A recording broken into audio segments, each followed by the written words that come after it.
Bam, we're live. Just like that. Good morning. Thursday, day before Kill Taylor. Oh, one camera. One camera. Very impressive.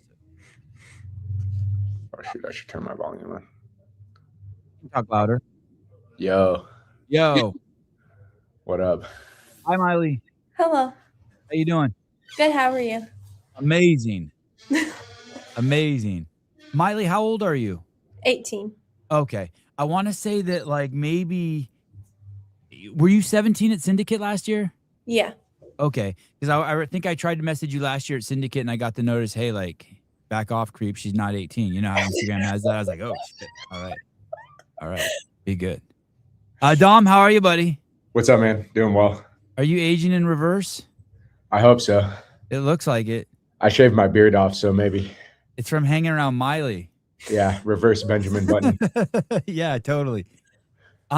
These names, these mayhem names, these are all amazing names. Dom D'Agostino, Miley Wade, Jake Lockhart. I mean, it's like you guys are like out of a movie script. That's why we put the winning team in the background for today. Yeah, it's so good. Samuel Convaye. It's like, is there anyone? I'm trying to think if there's anyone there with a bad name. Ben Davidson. Did you see him taking a shower in the rain yesterday? No, but I'll put that in my notes for things to do after after to watch Ben. He actually, I don't know. I think he's competing, but I think he just got to backfill the Syndicate. No kidding. Yeah, that's how fit that guy is. Was that his intention? I mean, I think he's always like kind of down to compete. I don't think he's like, he doesn't like train necessarily to make a semi, but if he makes it, like he'll go. Like they train, that media team trains hard. Does he have a coach, or he's just like a get in where you fit in? Yeah, they just usually train after work mostly, and then he does a bunch of random stuff. Like he does like all the rogue challenges. Like okay, I knew that, like endurance stuff. But he's insanely fit. It's crazy. Yeah, that's cool. I was thinking just now before the show. I was thinking about. I was reading one of Miley's posts. More recent posts, or maybe it was one of her posts that she has pinned, but about how thankful you are, and you were being very, very thankful to God, not only for your achievements, but for that you having competitors. And I started thinking about something Taylor Self had said, that he likes CrossFit because it's the truth. And then I started, I mean, you're probably gonna be like, yes, Evan, we know this already. But I started thinking about the great alignment of the Bible and Christianity and CrossFit as a pair, because they are both these narrow paths. And I didn't want to use the word narrow. Maybe you could give me a better word, because maybe it sounds like a pejorative. Like but they're very disciplined paths. And then I was like, man, maybe Christianity is the single greatest mindset for being an elite athlete. I mean, I know you probably think it's for just existing on earth.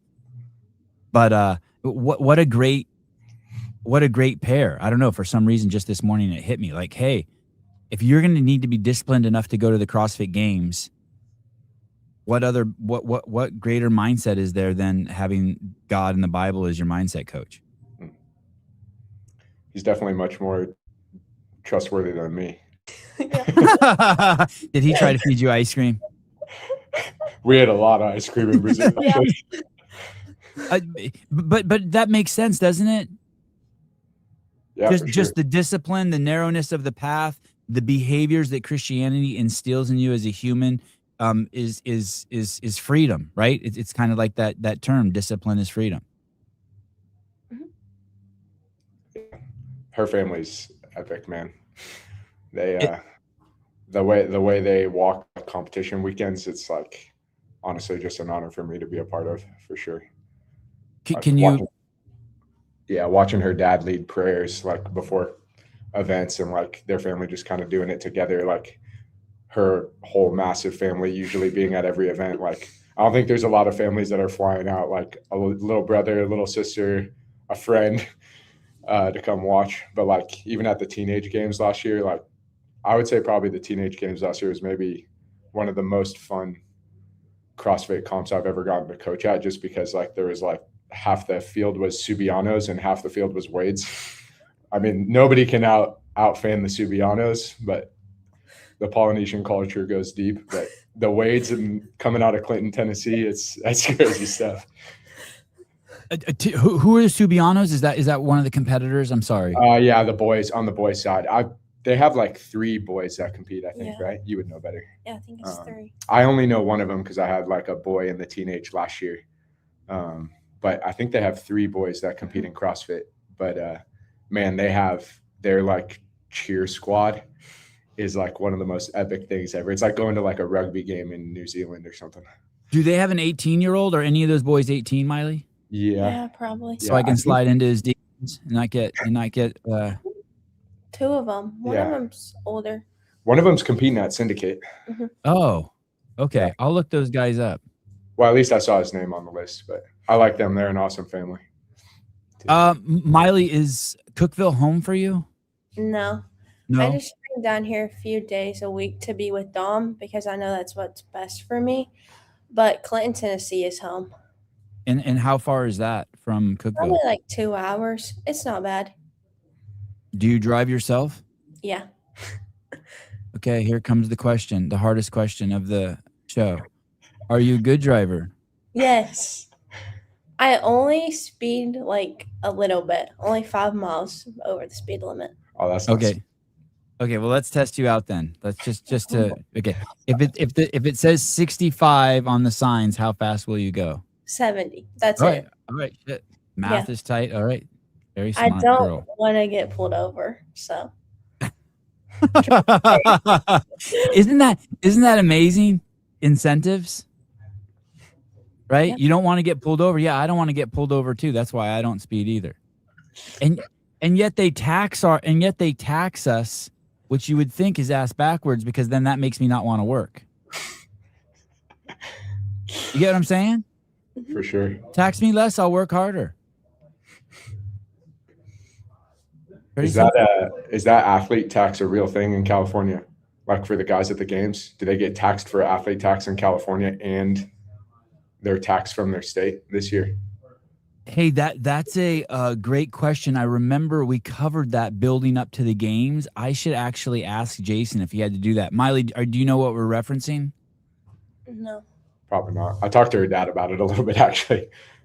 There was this crazy story. I think the Super Bowl or something was in California last year. That's the football game at the end of the year that the National Football League does. Okay, just checking. And you're smarter than I am. And anyway, and they had this quarterback, and he makes so much. He was taxed more than the prize money he won at the Super Bowl because California taxes are so high. So he went there, and it cost him money to play in the Super Bowl. That's crazy. Yeah. Wow. Yeah. And we covered it because this year it's at the SAP. Okay. Right. Yeah, that's interesting. Yeah. I was thinking about that, like for a lot of athletes, actually, because I was like, I was thinking of James Sprague, for example, like if he's in Washington and there's like probably tax for the state of Washington, I would imagine. And there's some type of athlete tax coming out of California. If he wins the games, does he make any money, or does Washington and California take all his money? Yeah, it's crazy. Washington just instituted their first ever income tax. They didn't have income tax, and they just started it. Yeah. Tennessee's great for that. No income tax here. Yeah. Miley, how far did you say it was? 2 hours, 2-hour drive? And you do the drive by yourself? Mm-hmm. How old were you when the first time you did the drive by yourself? Probably 16. 16? Yeah. And were your parents nervous as all get out? My mom was. My dad really wasn't. Yeah. And how old were you when you started driving? Did you sit on the lap at 5 and start driving? I mean, probably, but we have a little Ranger because I live on a farm. So I drove that a lot leading up to actually driving. I would have never guessed you have a farm. Or that you grew up on a farm. For those of us who live in California, what's a Ranger? How would you explain it? It's like a massive version of a golf cart. Yeah. Okay, thank you. Kind of like those things they pushed at NorCal last year. Yeah, that's actually Okay. God, I really wish you would have come to NorCal. She was there. No, I mean this year. Oh, PTSD, bro. Boy, I really wish we would have helped you. We have the media does special coaching for the athletes we like. We would have assigned a media person to you, and they would have done special coaching for you. I'm gonna have to go to therapy after this podcast now that you brought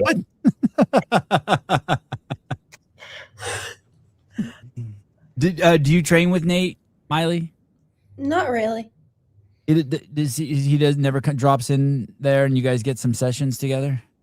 Not since last year. Yeah. We did like once last year before, online semis or something when he came down, something like that, a couple times.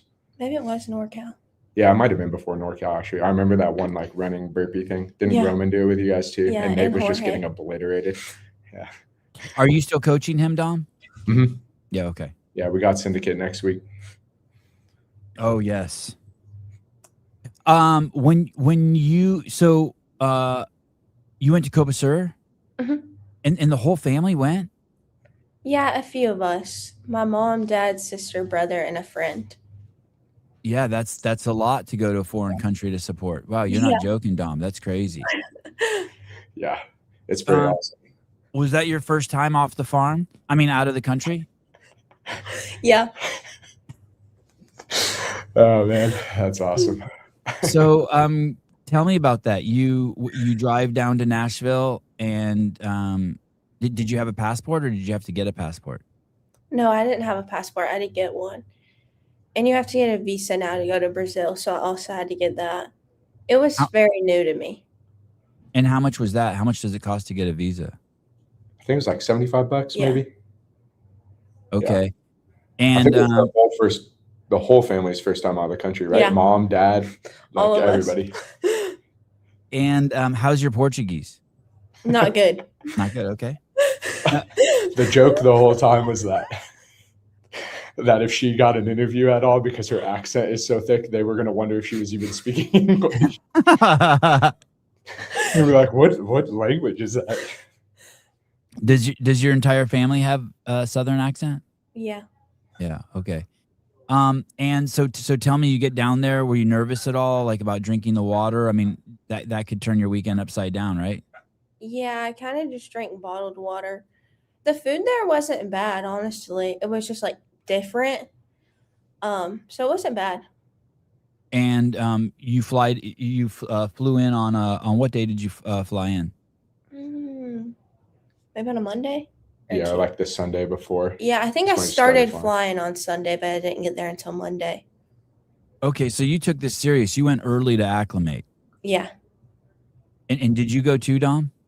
I got there on I flew out Tuesday night and got there Wednesday morning. Okay. And Dom, how do you decide whether you're going to go or not? You have a lot of athletes. It's a big planet. How do you know to go with Miley to that one?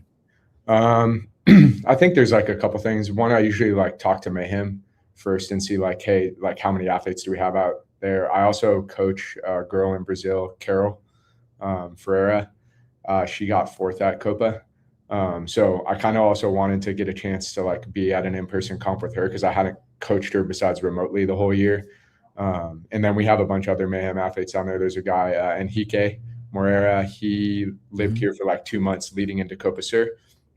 And then I call him Henry, by the way, but yeah. I like the way you said it right. Okay. Yeah. I used to not know how to say it at first, because we met him at the games last year, because him and Jorge warmed up for the back squat event together.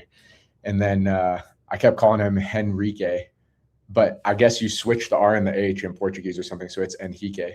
Okay, very nice. Now I know. But yeah, we had a bunch of people down there, so I was like, Mayhem was like, it'd be cool to have a coach down there just to kind of check in on everybody, say hello. And then Facundo was down there as well, so he is super helpful with most of like the South American athletes, because he can actually speak Spanish, and he knows them all really well. So he helped a lot of them, and then I was kind of like a second person there to help the team for game day, because we had the Hendersonville team there. And then I think too, part of it is just like, I mean, Miley and I have worked together since she was like, actually before you were 16, right? Yeah. Like right before you were 16, right after the games when she was 15. So it's kind of like just something we wanted to do together, and we knew we had a shot to qualify. So we kind of just wanted to do that together. How much of it is that Miley has so much potential and such a long future. Does that play into it? You're like, yeah, the investment needs to be big here. Yeah, I think so. I did skip her teenage games in her first year as a 16, 17-year-old because I was in James's wedding, and Sprague scheduled his wedding on the same weekend as the teenage Oh games. boy. Oh, blasphemy. Yeah, so I was like, well, I think she's going to make a lot of games past this, so I think I can skip this one. But we did watch a lot of it online, and actually our friend Rebecca Devine coached her for me, like in person. So I sent Rebecca out there for me, and I was like, be her emotional support, and I'll just send you strategies. She did a pretty good job, didn't she? Mhm. Yeah. Miley, did that rub you wrong at all, or your parents wrong at all? Like, hey, this dude needs to be invested. Like, Not really. no. Oh, not really. I A little trust bit. Rebecca too. So Okay. if it wasn't Rebecca, I would be like, I don't know. But I trust Rebecca a lot. So Okay. Yeah. So that wasn't close to a breakup there. You weren't like come back from that and be like, oh man, Dom's not committed. no. Yeah. She trained with Rebecca a decent amount that year, like in person. When she would come down here, Rebecca would be around, and Rebecca would jump in on some of her stuff too that I was writing. So I think that helped. And then also that year we had done a bunch of comps together already, like all the online qualifiers to get to the games. We did Wadapalooza together that year, which was like our first in-person comp together. It was just raining the whole time as usual. Dom, do you pray to God and ask him when decisions like that come up? Are you like, hey, can you help me make this decision? I definitely pray about it for sure. But I have like other principles that kind of like come, I think, alongside that. So I don't like pray like expecting to hear like heaven open and be like, go to Brazil. Actually, I don't know if God's voice is deep or not like that, but I would imagine. I'd imagine too. But I kind of have a set like guideline of principles for myself, like in my daily life. Like, am I doing these things? Like, am I in the word daily? Am I in prayer daily? Am I like battling my own sin daily? Like, am I following things what I would call the revealed will? And I think if I can consistently do that, then I can trust like things that God aligns providentially in terms of like is Mayhem like on board with me going to Brazil? Do these athletes find it helpful if I go to Brazil and help coach them? That if all those things align, then that's God kind of directing my way towards Brazil. And I don't really have to like overthink it. Like, oh, if I don't hear an audible voice, then I probably shouldn't go. Right. Like if all those things are aligned, then what I would call like his sovereign will is I'm probably walking on that. So if I wasn't inclined to go, I'll go. And I wasn't thinking so much a voice, but just also signs like direction. Yeah. And I guess you could also argue that like, hey, it's a good experience for Miley too. It's like leaving maybe this part of her security blanket at home and like growing up. Yeah, for sure. We thought about that too, because Syndicate's in her backyard. Like what is it, like a 20-minute drive maybe to Knoxville.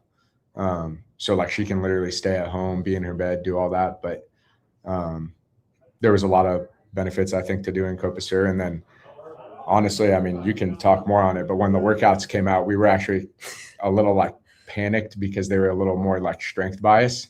And I just know the girls down there are freaking strong.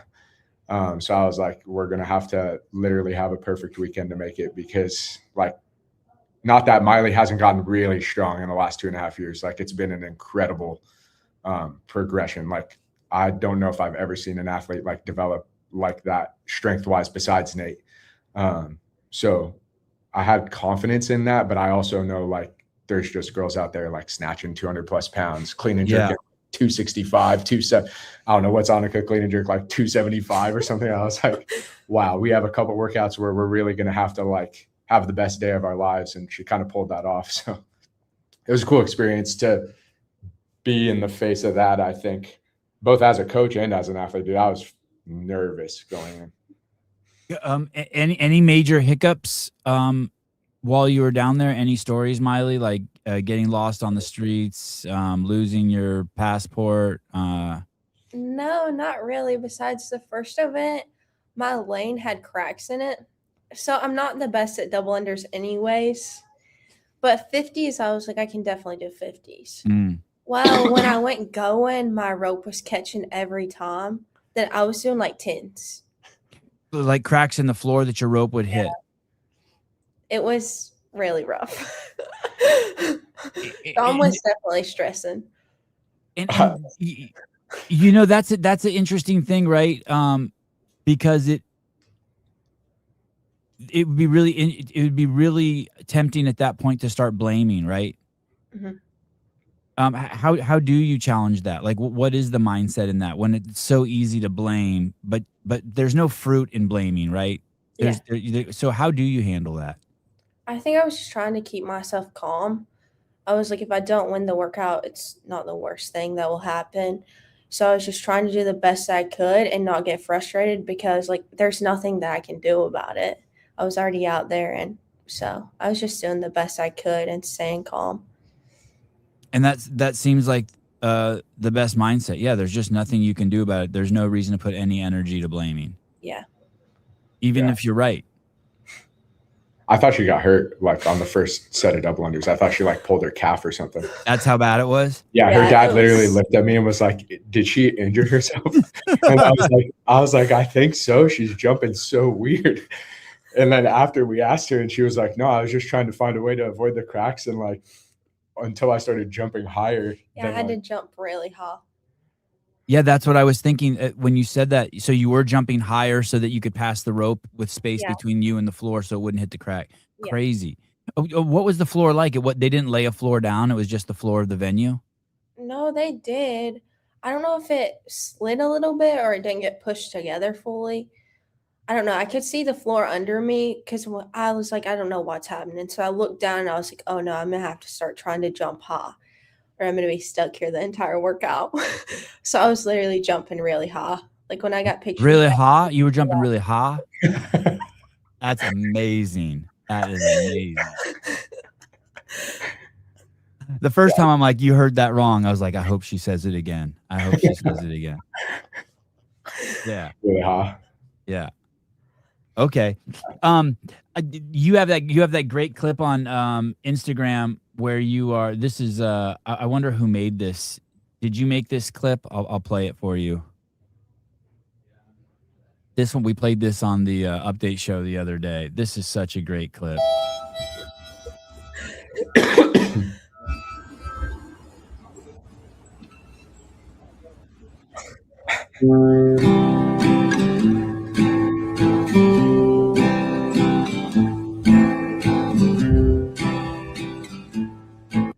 Look at that expression. That is great. Oh, who made that? Me. You made that? Yeah, I seen somebody do something similar on TikTok, and I knew that I had that video. So I was like, why not? And at first I sent it to my sister and I was like, should I even post this? And she was like, yeah, post it. And I was like, okay. So I posted it. And it was a hit. It was a hit, right? Yeah. At the time I wasn't doing CrossFit. I think I was doing figure skating. So my parents were gone and I had to watch them do CrossFit. And so I just tried to put bottles on a PVC and it worked. I think I sent my mom that video. Yeah, that's crazy. That's not easy what you're doing there. That's not easy at all. You didn't even go with a lightweight. Those are gallon jugs on there? Yeah. That's harder than the 195 snatch. Yeah, this is crazy. How did you adhere those to the how are those attached? That's just with tape? Oh no, I think it was just like the bottle had a handle. So I think I just slid the handle down on the PVC pop. Farm life savant. And I was hoping that it didn't fall off. Yeah. I mean, look at you. How old are you here? Maybe 10. 10 or Yeah. 11 probably. Still Yeah, have that's that's a 50-pound clean. And you got she starts. I like her stance too. Just feet just touching each other. it. I had no idea what I was doing. We worked a lot on Olympic lifting. That's amazing. This is hilarious. God, that's probably gonna be at NorCal. You probably inspired it. It's gonna be 5-gallon jugs. First, you got to load them into a gator, push it across the field, and then load your PVC. Yeah, that is amazing. Tell me about your youth. Were your parents doing CrossFit your whole life, as far back as you can remember? No, my oldest sister, I have 3 sisters and a brother.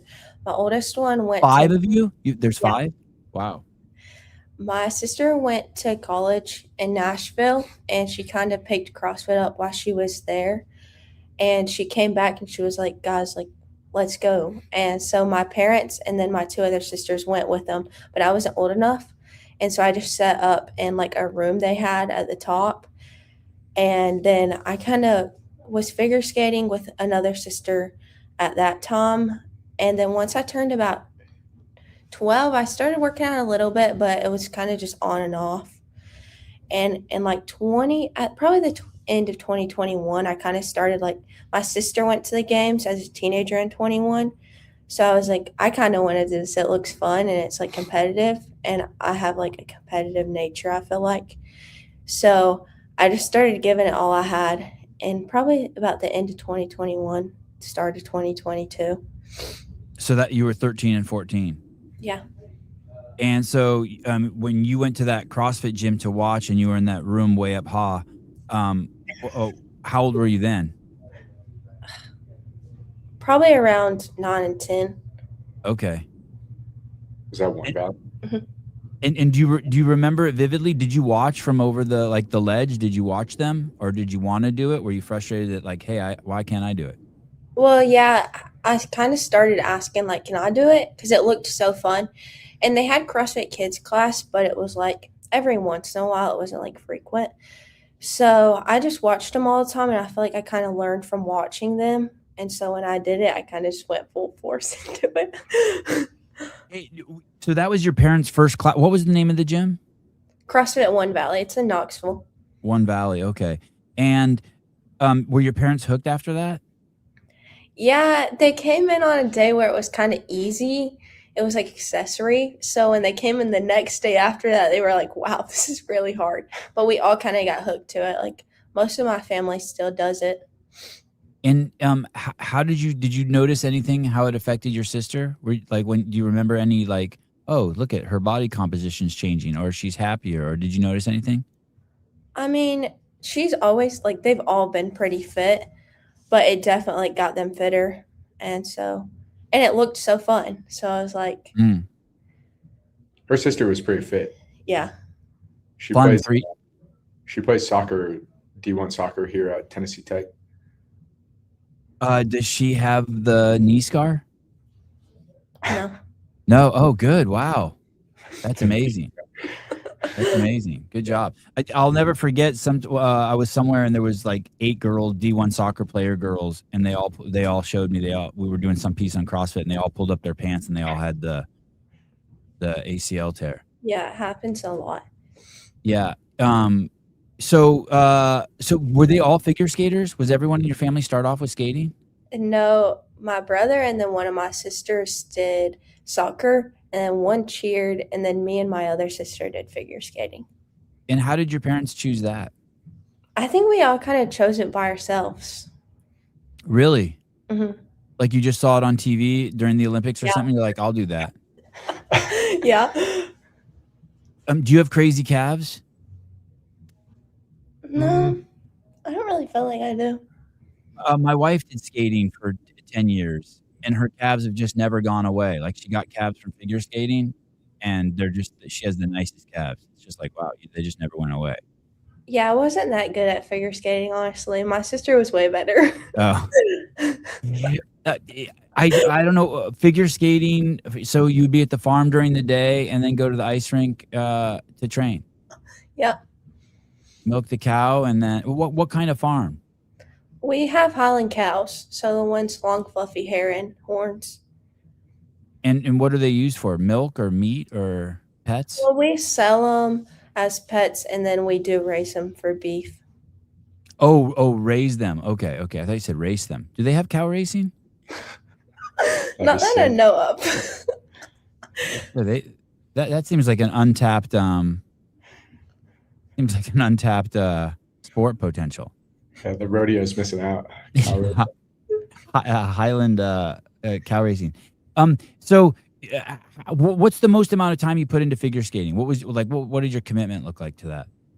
Well, I probably did it for about 3 years, but my sister would go in the mornings to train. I would only go in the evenings, really, just because I really did it because it was fun. I wasn't that good at it. And so I wasn't trying that hard in it. I was just mostly doing it for fun and to do something. Just because soccer was never my thing, really. So I feel like I liked figure skating more than I liked soccer. Any other sports? No. And on this farm, did you work the farm? Like if a truck pulled up with hay, would you go out there and unload the truck and stuff like that? Yeah. We basically did whatever our parents wanted us to do. And did you have your own pair of gloves? Sorry, go ahead. We would just help whenever they needed help. And they did it full time? They didn't have any other jobs? Oh, no. My mom runs the farm, but my dad has a landscaping business. Okay, so he's outside all day. Yeah. And did you have your own pair of gloves, like leather gloves you put on and like? We didn't really wear gloves. Oh. That's farm work is like hard work. Yeah. Like really hard work, especially when you're a kid. You know, like as a grown ass man, you can dig a hole like in 10 minutes. But as a kid, like a kid will work on a hole for 2 hours. You know what I mean? Because the shovel's unwieldy and they don't have the weight to push it in the ground and stuff. Like when I work in the garden with my kids, I remember when my dad used to make me work in the garden. I'd be like, dude, you could do this in 3 minutes. What's taking me an hour? Yeah. Was it like that also on the farm? Like everything was super hard? My dad would always help us if we needed help. But we did have a garden that we all worked throughout the summer. Corey Leonard wants to weigh in on your dad's skin color. Her dad is Holly. Oh, thank you. Wow. Her dad is Holly tanned. Very nice, Mr. Leonard. For being outside all the time. Holly tanned. Do you know who Corey Leonard is, Miley? I don't think so. He's an aspiring CrossFit Games competitor in the old people's division. And he has a podcast every day after this show, and he has a very strong accent. And I just sit in the comments and troll him and make fun of him. So, yeah, on Clydesdale Media. That's really nice. Her dad is Holly Tan. Will you say Hiley? Will you say Hiley? Hiley. Yeah. Well, I did it right. English lessons. Were you born on this farm? Is it your whole life? You've only known the farm, or did your parents buy it after you were born? I feel like we kind of always had cows, like as long as I remember. And my dad was raised on like farm where they had milk cows, and then my mom was raised, and her dad had a zoo. Had a zoo. Yeah. So we've kind of been around animals our whole life. You owned a zoo, like the zoo, like in that documentary where the guy. My mom's dad, like Tiger King, like Tiger King, and like Tiger King with the big truck from Walmart pull up with old food, and you guys ate some, and then also threw some to the animals. Have you seen the Tiger King documentary? No, I've never watched it. I've seen clips of it. Yeah, you got to see it. It's crazy. This big 18-wheeler pulls up and it's just full of old meat, just tons and tons of old meat. And then he gives some to the employees, he eats some, and then the rest they feed to the tigers. What do you mean? How do you own? I didn't know anyone could own a zoo. I don't know. My mom's dad did. He had like a rescue. Oh, okay. What kind of animals were on there? A lot of different ones. Like tigers and stuff? Like yeah, he had tigers. That's crazy. Wow. Did he have rattlesnakes? He had snakes, but I don't know if they were rattlesnakes. Does he still have it? No. He passed away a few years ago. And what happened to the zoo when he passed away? What happened? I think maybe his sons run it now. I'm not really sure. Okay. Dom, that's a good field trip for the Mayhem crew to go visit. Take all Miley's to the Wade Zoo. Yeah. Nate would probably love that. He'd be like petting the tigers or something. Scott could make a great video from that. Yeah. Just Rich Froning goes to the Wade Zoo. Yes. So born and raised on so all you know is that farm. And you guys, not only does your mom run the farm, but you guys live there. Your house is on the property. Yes. Yeah. Wow. That sounds a little more glamorous than what Colton's doing. Using hogwash. Yeah. Hey, have you ever used hogwash? Nope. Oh, you should. It's awesome. MertensHomesteadProducts.com. Get your soap now. And any other sports? No. What's the longest amount of hours you ever put in on the farm? Were they long days? You ever do like 10-hour days out there? I mean, it really just depends. Like if we're vaccinating all the cows, because we have like You triggered me. You triggered me. well, Vaccinated. we have a farm that's just for beef cows, because we kind of just move them off so they don't get attached, and then we have another farm for breeding cows, and then we have the farm at home. So if we do all three of those and vaccinate them, it takes us a while, probably like a whole day. And so, how were you as a young kid? As all these other things, it's really interesting. You point to them that you did them because they were fun. Did you find this also fun? Yeah. You did. Okay. So you are not afraid of hard work. No. Have you ever been? No. With modern technologies, do you ever get distracted, like with like TV shows or your phone or anything? Or are you just anxious, always chomping at the bit to get back to work? I mean, I never really watch TV that much.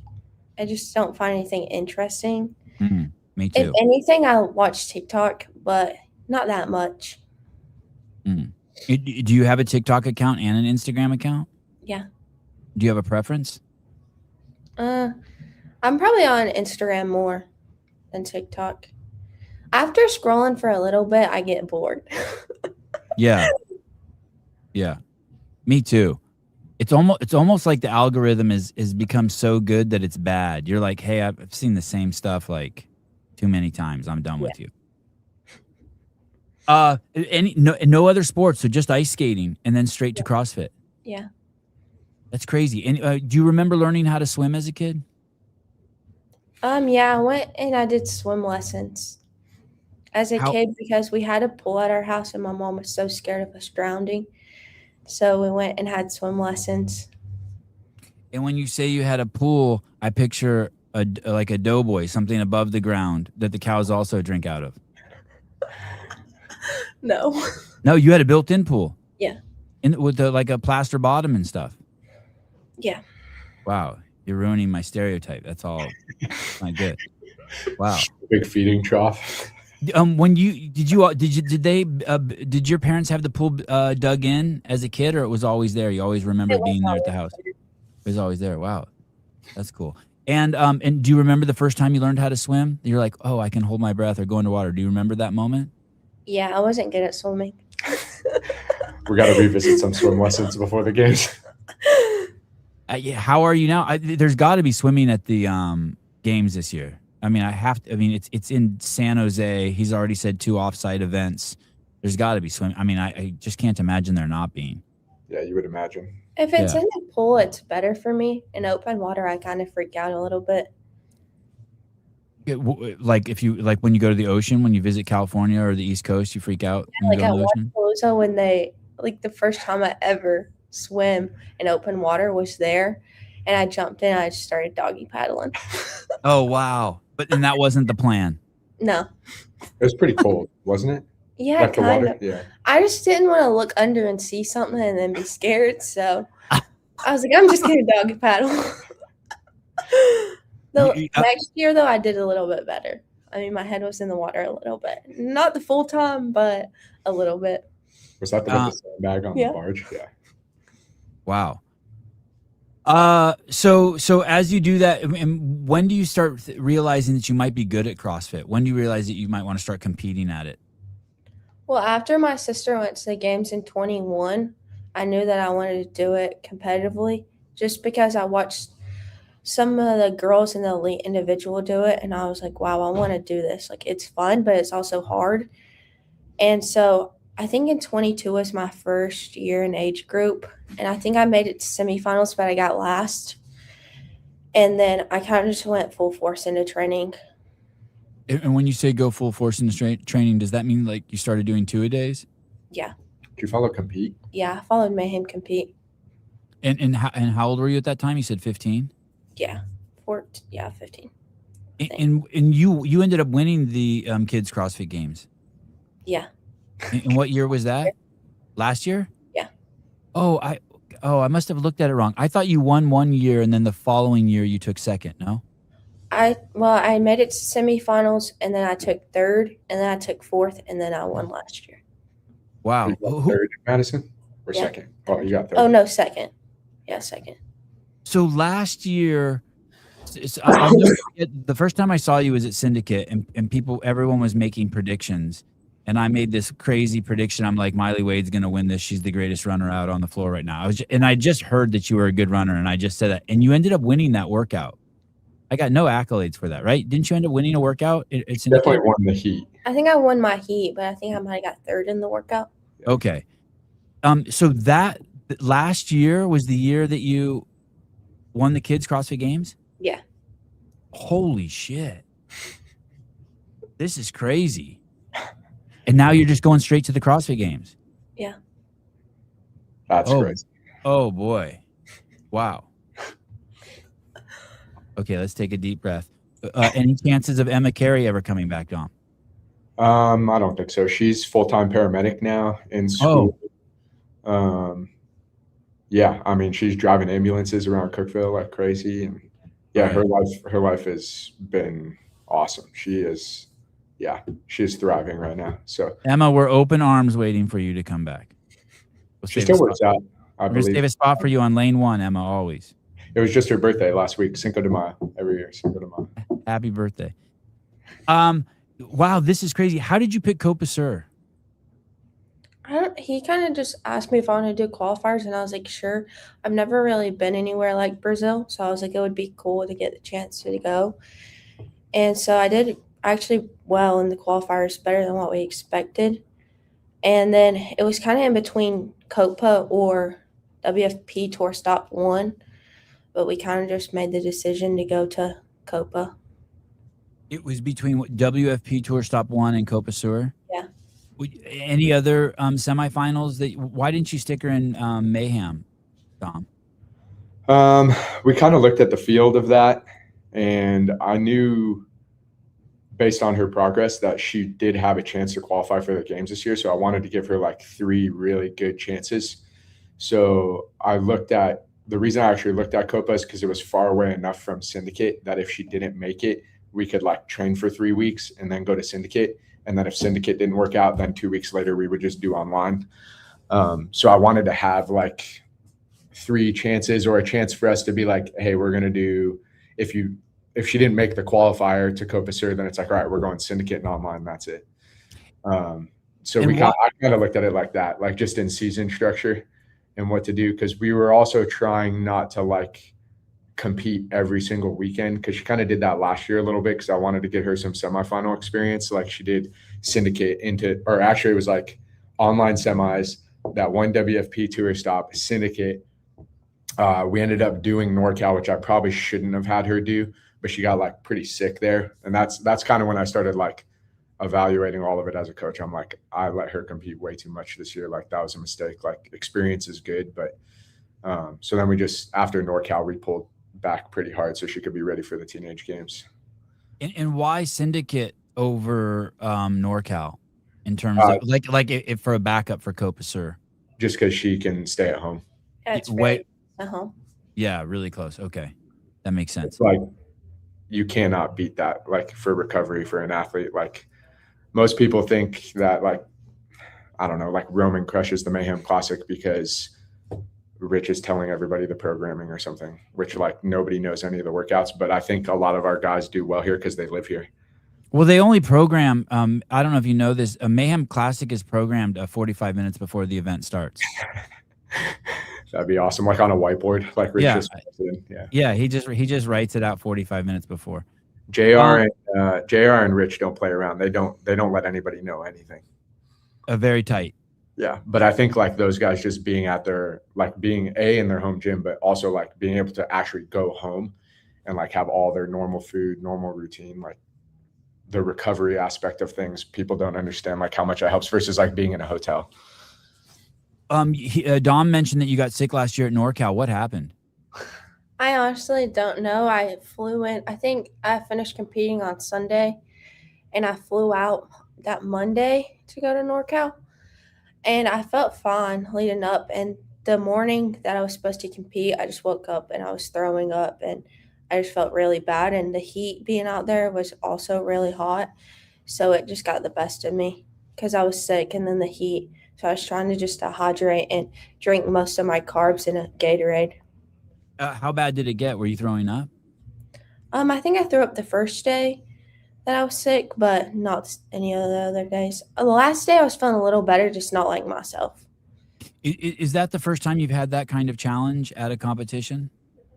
Well, the year that I took first at Wadapalooza in the RX division, I got food poisoning before I competed. So I'd Wow. kind of dealt with it before. But that was a little worse just because it happened when I was competing. Like during the competition, like in one of the days? Well, in the morning when I woke up, I walked downstairs and I just knew something wasn't right. Hey, when you had food poisoning, did it go away as fast as it came? I feel like the few times I've had food poisoning, and I don't know if it was actually food poisoning, but it's like you feel like you're going to die, and then all of a sudden, like when it gets better, it's like your water breaks. Like you just kind of have this explosion of sweat, and you're like, holy shit, I'm back. Was it like that?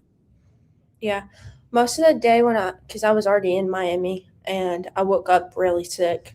And so I basically slept the whole day and was drinking carbs again, just in Gatorade and stuff, and trying to do the best that I could. And it was definitely rough because my body just felt like weak.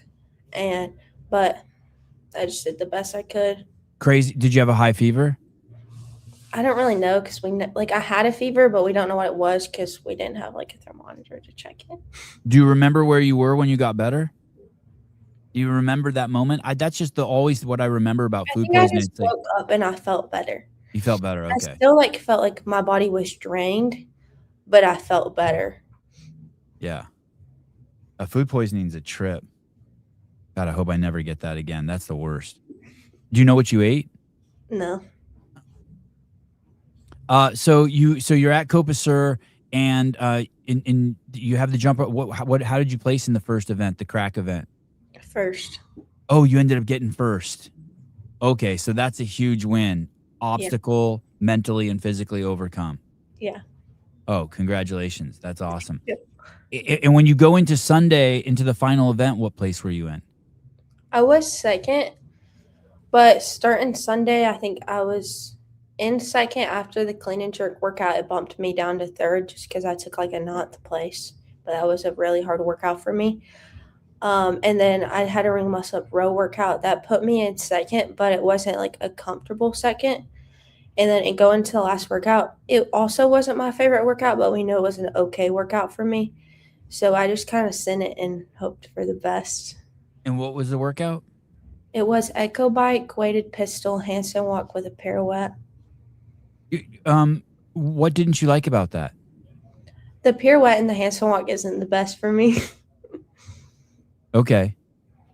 I mean, you're pretty good at them. They're just their pirouette is a Yeah. little slow compared to the field. Okay, I was going to say, because when I think of you on your hands, I always think, I'm trying to picture the times I've seen you walk on your hands. You seem great. Handstand walk, I like handstand walk, but when you add a pirouette, it gets a little tricky. Okay. And how close, what was the point difference between you and third place at the end of Copa Sur? Well, going into the last event, she had an 8-point lead. Oh. And it was I think what made it hard too is it was like an elimination style workout. So they did like one version of it, and the top 10 out of that advanced to the next round. And then from there, they would cut 2 people all the way through. So it was honestly, the pressure of that, if she doesn't make the top 10 and the girl in third makes the top 10, she's out. She's out of the games. Right. How quickly did that girl stay with you? I think that's what ended up happening is the girl in third, who was right with her, I think failed her pirouette on the way back in the first portion. And I don't know exactly where she finished in that workout in the first portion, but I want to say she was either 11th or 12th. So she just missed the first cut. Okay. Which if she would have made the cut, then Miley would have had to kind of go through hard the whole way, which after it happened and they announced the names, I actually told Miley, I was like, you have to make it 2 more rounds to make the games. Just even though she didn't. Yeah, we knew we had people doing math behind the scenes, and then I told her dad, and I was like, her dad was like, well, I still want her to go hard. I was like, all right, I'll just tell her she has to make at least 2 rounds. Did you know, Miley, that you had already We're going. No. After the clean and jerk workout, I was a little frustrated just because I gave all I had in me, but it wasn't the best placement still. But when I tested it, I knew it was going to be really hard. And so after that, Dom kind of took my privilege of the leaderboard away from me. He was like, "You can't look at the leaderboard anymore." And I was like, "Okay." So I just did the best I could. And when they announce your name as second place, and you're going to the games, do you feel a visceral weight come off your shoulders? Yeah, it was more just like I kind of did it. Going into it, I know it's going to be really hard just because the girls are strong, and that's something I've been working on a lot. So I know it's going to take a lot. So I think when I heard my name, it was more just like we kind of did it. The feelings probably didn't hit until later. I just felt like, I don't know, like a week later, I'm still just like, wow, I'm going to the games. Like it felt so surreal. How many people have done that? That's got to be a really small cohort that have jumped from teens to elite. That's got to be less than a half dozen, right? Yeah, I think there's a few people who have actually made it as a teenager, like Emma, Mal O'Brien, and I think Olivia Kerstetter all made it at 17, I believe. Yeah. And there might Lucy be made it last a year. couple other people, but Her yeah, first Lucy year out. McGonigal made it immediately after. Wow, crazy. Yeah, And she got 11th at the games last year, first year out of the teens. That's crazy. Yeah, that's nuts. Yeah, she's a freak. Have any boys done that? That's a good question, actually. I think Dallin missed just barely out of West Coast the year after teenager. I don't think any of the other boys were close, if I remember correctly. I don't know if someone else did it earlier. That's possible. I know their stories pretty well, but then it went into COVID year. So then they all trained for a year, and then then Dallin kind of started dominating. Okay. And then that was the year after the COVID years when James missed it by a point to Will Morad. And that was the final event. Will had that huge comeback, right? Yeah. Yeah. This is I just have to bring this up. It has nothing to do with the show, but solid advice. Vindicate, VNDK8.com. Get yourself on podcast shirts. A pro tip: when visiting Cookeville, do not skimp on the hotel. I 100% agree. Pay the extra $20 and stay at the Elite Holiday Inn. Yes.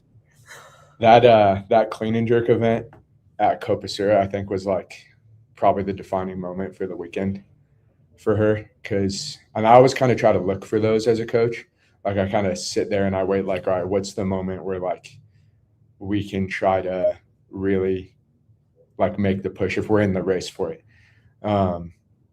And the reason I had talked to her about not looking at the leaderboard for the rest of the weekend, that I would kind of do that and let her know, okay, this is the girl you got to race. We're still going to do that. So we're not just going in blind. But instead of her looking at it and panicking at a placing was because I want to say she PR'd that clean and jerk ladder by about 38 seconds from training. So that was massive. And she did it because she took a bigger risk on the 190, the last bar, by just immediately switching to a squat clean and not taking any rest. And so I wanted her to kind of focus more on hey, you did what veterans do. You took a damage control on a workout that we knew every girl on the field is a better power cleaner than you. That power clean is 10 pounds under your max power clean. And every other girl's out there power cleaning 235 plus probably. So you can't expect to be top 5 in this workout, but you got to do whatever you can to get a top 10. Otherwise it's going to be a massive fight to the end. So when she came out with a 9th and that PR, I wanted her more to focus on that, knowing that there was no more barbell for the rest of the weekend, and to take that chance. So we had a little I was back at the hotel and she was with her parents, and I just sent her a message at that moment. And I was I think that was a pretty defining moment of hey, this is what needs to happen. I sent her one of my favorite quotes from a book I read recently, just to kind of get her in the right headspace. What do you know the quote? Do you remember? Exactly. I'll read it to you. I have it saved on my phone, actually. I put it in my reminders so I remember. And it's something I actually read consistently before I go into comps. It's a quote from Richard Sibbs, which says, "Nothing is stronger than humility, which goes out of itself, or weaker than pride, which rests on its own foundation. He strives in vain who is not dependent." And I just wanted to remind her, anything that we did that weekend or anything that we strive to do, if we're not relying on something outside of ourselves, we're probably not going to be able to do it. And that for her obviously is Christ. So there was just a moment there to do that and remind her of that thing, because she had kind of focused on that the whole weekend. And I just wanted her to be reminded that like she made it through that clean and jerk ladder, not on her own. And even though the placing isn't what she wanted, the execution and the maturity to handle that clean and jerk ladder, to not take like a 15th and to like edge out a girl at the very end to get 9th instead of 10th. Like those little things matter.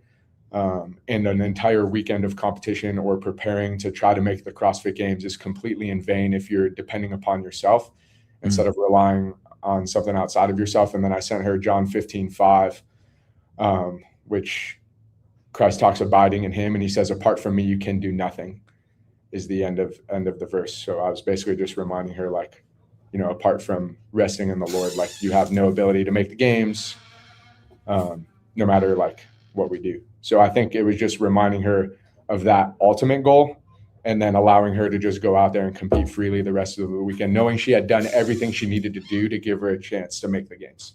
Could you read that quote one more time, the first one? Sure.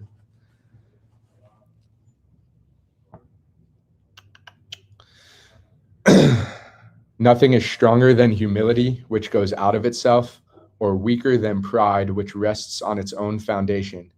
He strives in vain who is not dependent. And then that's it. The quote is based on John 15:5, which says, I am the vine, you are the branches. He who abides in me and I in him, he bears much fruit, for apart from me, you can do nothing.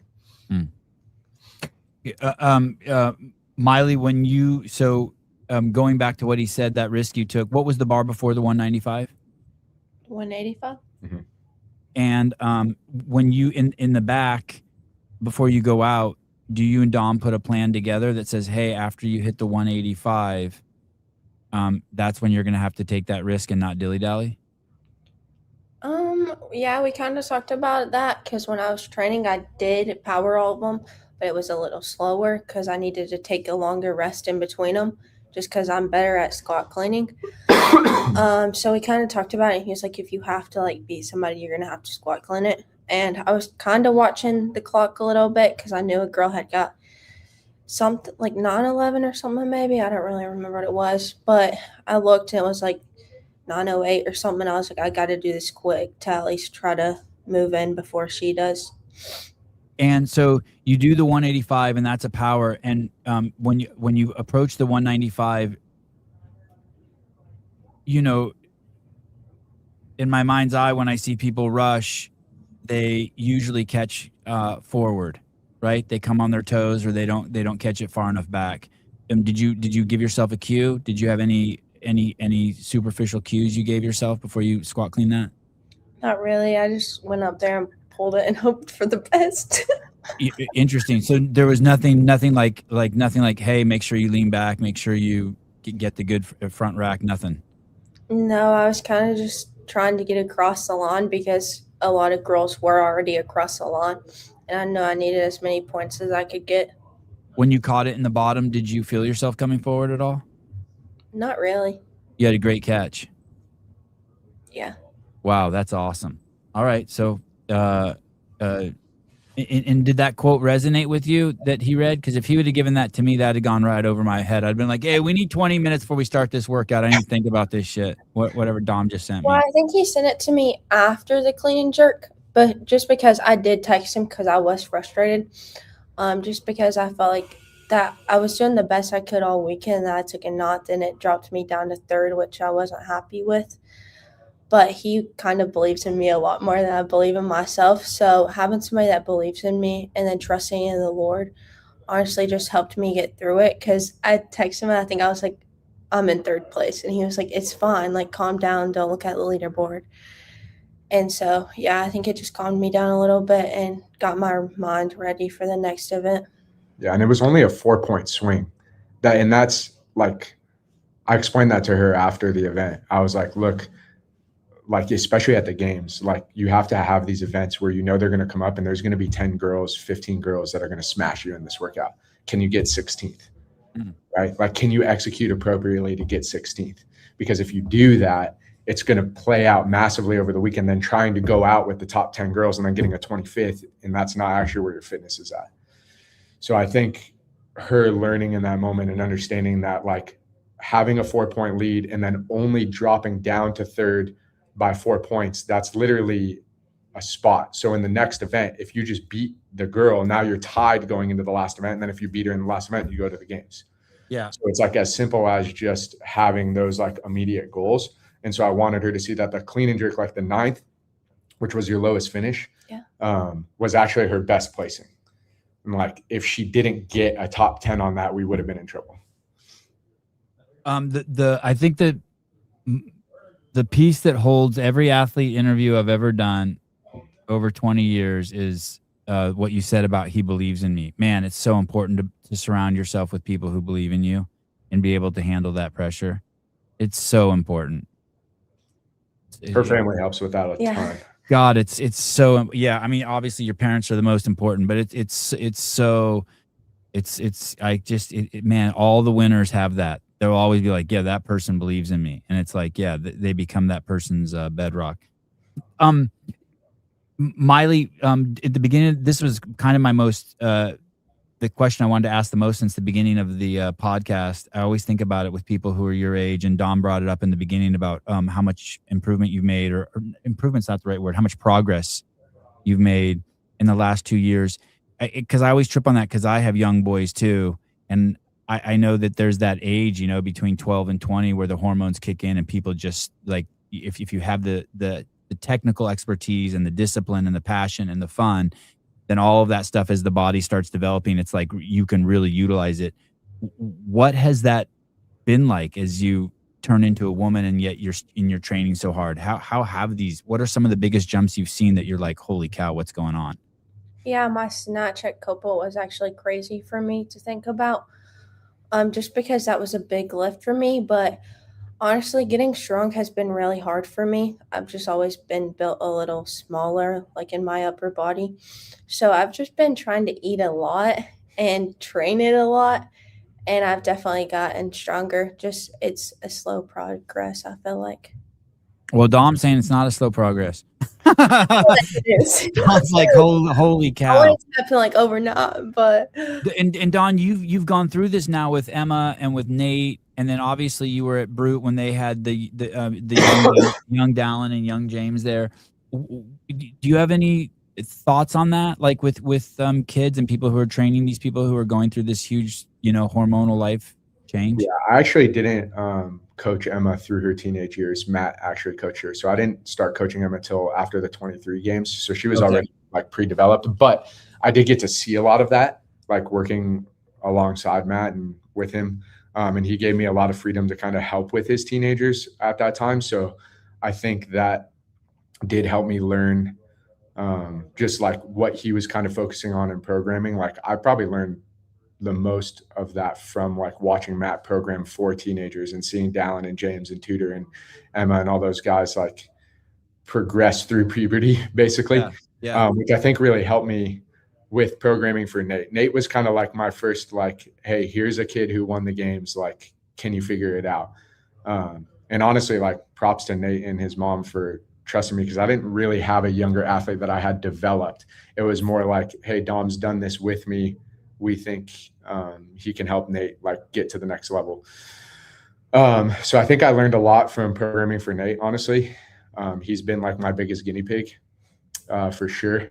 And then I think like down the line, I actually coached a boy that's the same age as Miley. He went to the Marines now, but he did teams too. And he got second the same year she got second in the 15-year-old division. Helping him kind of develop a little bit through really helped me, I think, learn like where to focus and how to like manage volume for a younger athlete. Because I think one of the things that was easy to mess up early on is just giving a young athlete way too much volume. And not allowing them to just like be a kid outside of the gym too, or have the opportunity to play other sports as well.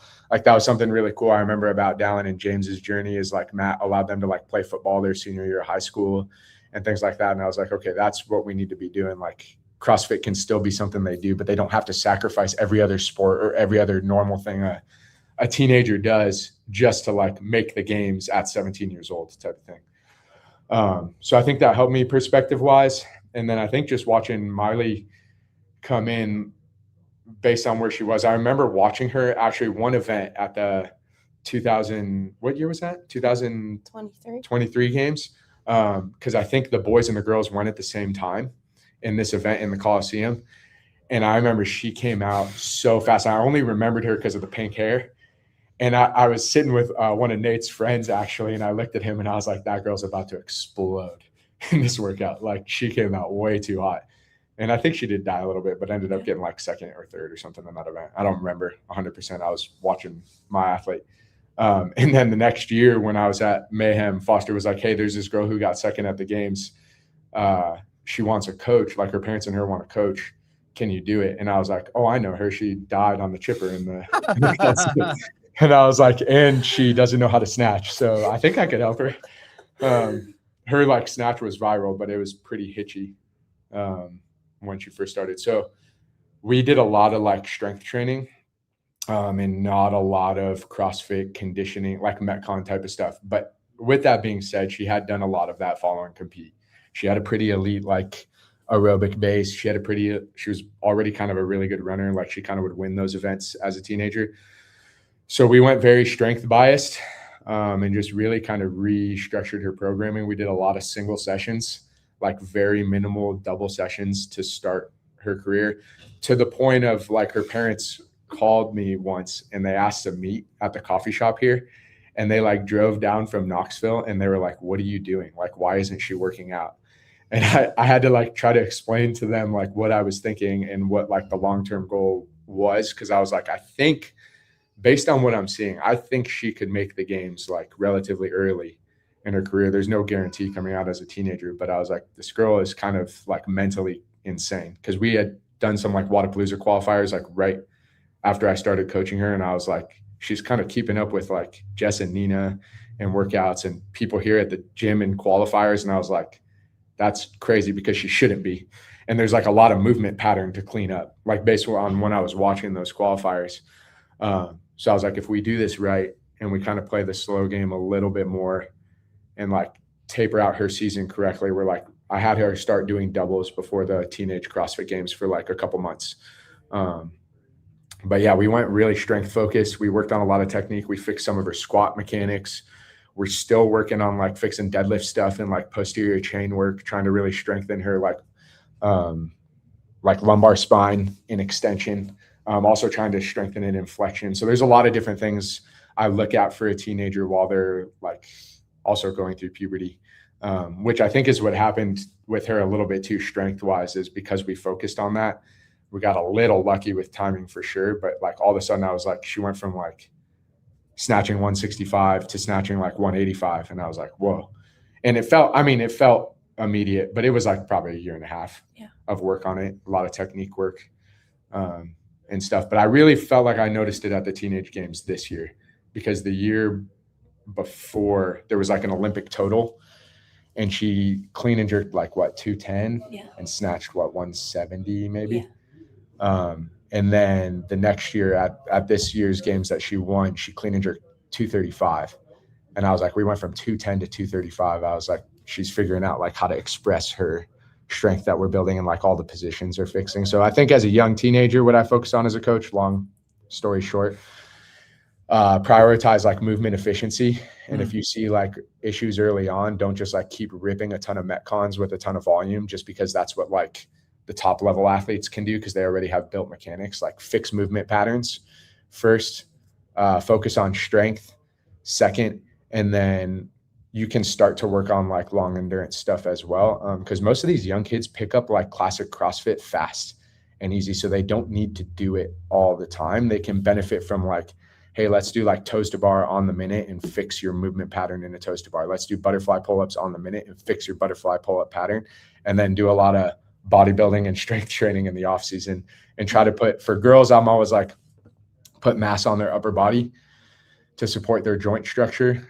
To be honest, ever since I saw Brooke Wells hurt her elbow, one thing that really stuck in my mind as a coach that year was just how lower body dominant she was as an athlete early on. And she was like a young athlete that progressed really fast, right? And like people were like, this girl's going to be insane. And she was insane. But I just remember her lower body being so much stronger than her upper body that she had the ability to put 215 pounds over her head, but maybe her structural strength in her upper body could not support that.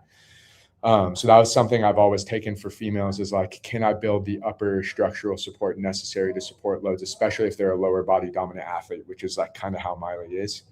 So we do a lot of focus on like isolation work around the elbow joint and the shoulder joint for her.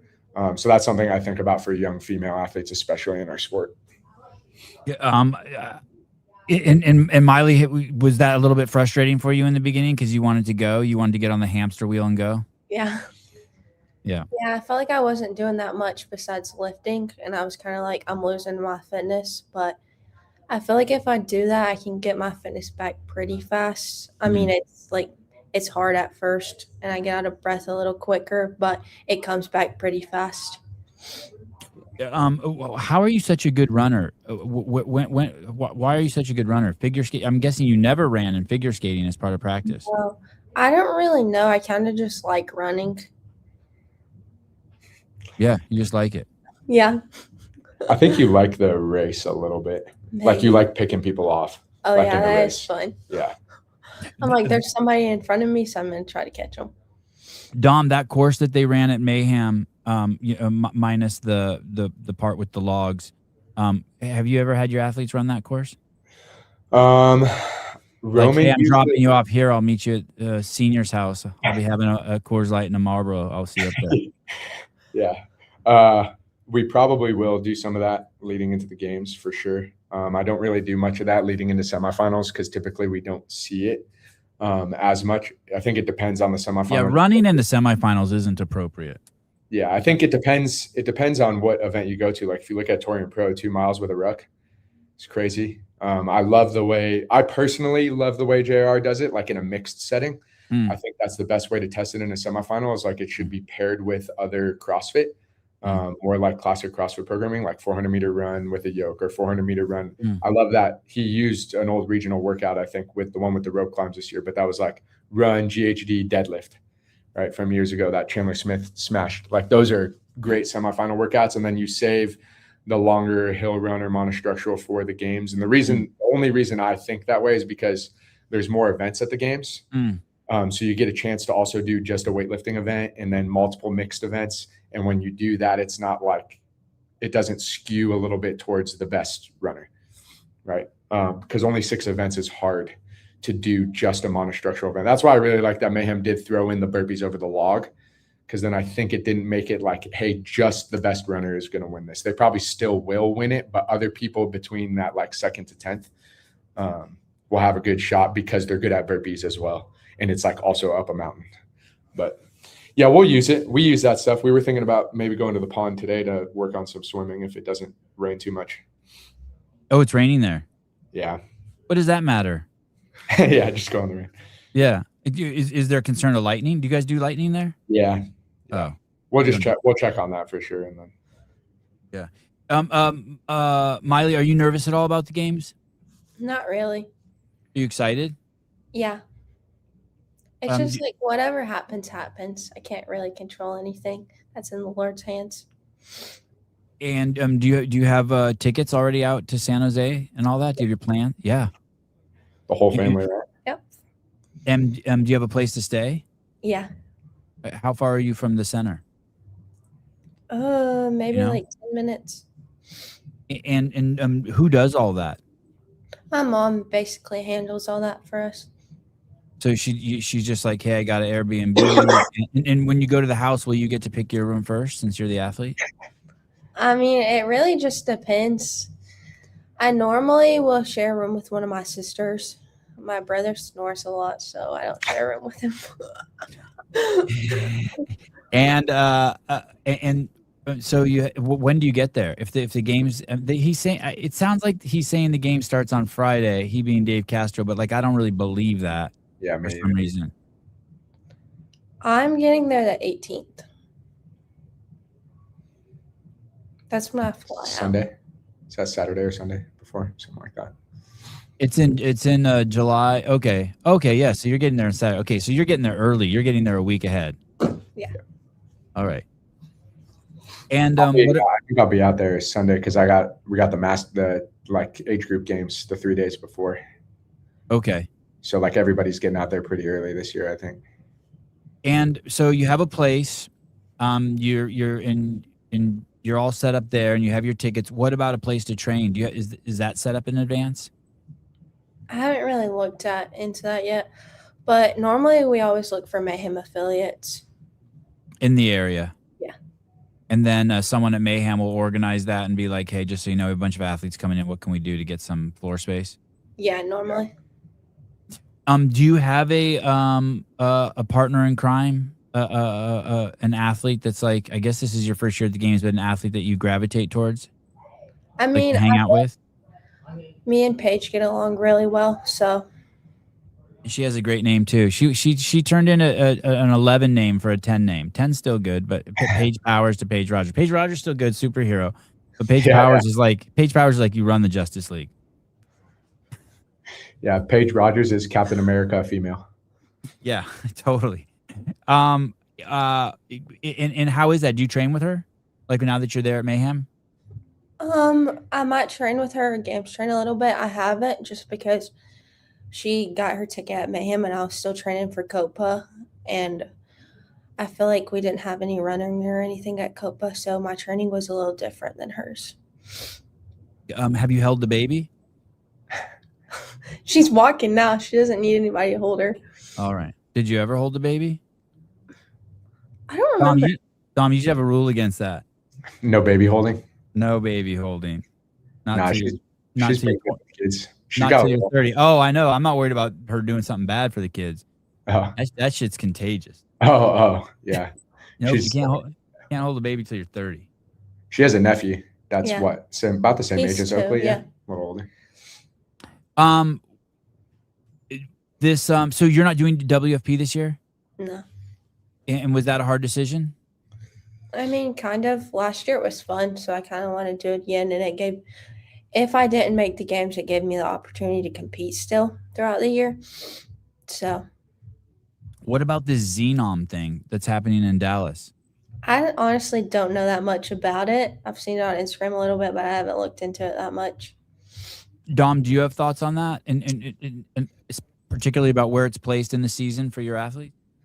Yeah, there's just so many comps like going on right now that it's really hard to pick and choose. I do think it's cool as a programmer, like from the programming aspect of things. I love that there's fixed events because then it makes it easy to build out training specific for fixed events.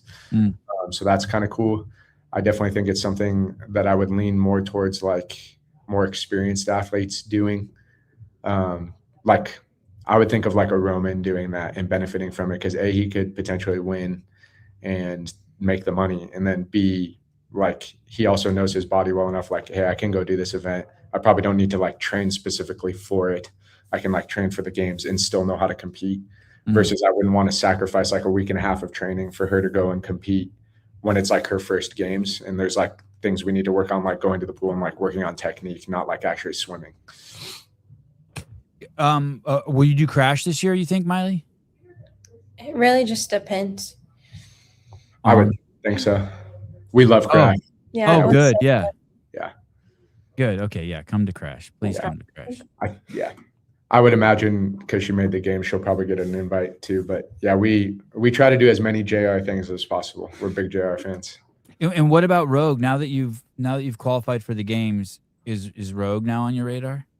I mean, it would be cool to compete at Rogue, but I'm gonna need to get a little stronger. So I'll give it my best shot, but it'll definitely be hard. And going back to that, is she improving daily, Dom? Is it like is it a trip? Is it like holy cow, like you don't see the ceiling anywhere? Yeah, I don't think we've come close to the ceiling because I do think, and I mean she can echo in, I do think there's still like efficiency of movement patterns to work on still in her weightlifting. So I think her strength is going to continue to go up. Same with like gymnastics. Like there's still a lot of high skill stuff like that I've waited to work on until we've made it to this point. So like I just messaged her the other day and I was like, well, we should probably start teaching you how to do an L-sit to handstand. And we were like working on some L-sits on Monday, just like over a med ball. And I saw their message in True Coach and it was like, this is impossible. I was like, okay, we can't even do an L-sit over a med ball. We got a long way to go. So do you just out of curiosity, do you maybe start that in reverse, like start her in her handstand and then help her lower into an L-sit? Like, do you do that in reverse? Yeah, we would probably do that stuff. Typically, I like to think about like breaking things into position. So we'll probably work like an L-sit on its own and then a freestanding handstand on the parallettes on its own. And then we'll start to work like transitions where she just gets comfortable with like moving from L-sit into like crow position almost, and like learning how to hold that in stability, and then maybe some eccentrics as well. Yeah. So I kind of have a progression I wrote out a couple of years ago when Boz was programming, because I was like, okay, this could come up at any moment. So I want to know how to be able to coach this. So I'll probably like walk her through that. Hey, what do you think about the shit the brain does when you're not working out? I noticed this with my boys. I'm trying to teach them how to juggle soccer balls, right? Just in their spare time. So I got one of those indoor soccer balls, and I've set up these goals for them. Kick the soccer ball, let it bounce, go back and forth 20 times, right? So that's a doable goal. But like the first time they try for like 30 minutes and they make no progress. And then they take a 2-hour break and they come back and something has happened in the downtime that I feel like no one ever talks about. And then they all do it in the first try, they get it. And then I start the next one, kick the ball twice, let it bounce, do that for 5 rounds, and you progress to the next one. But it's all the progress is always happening when they walk away.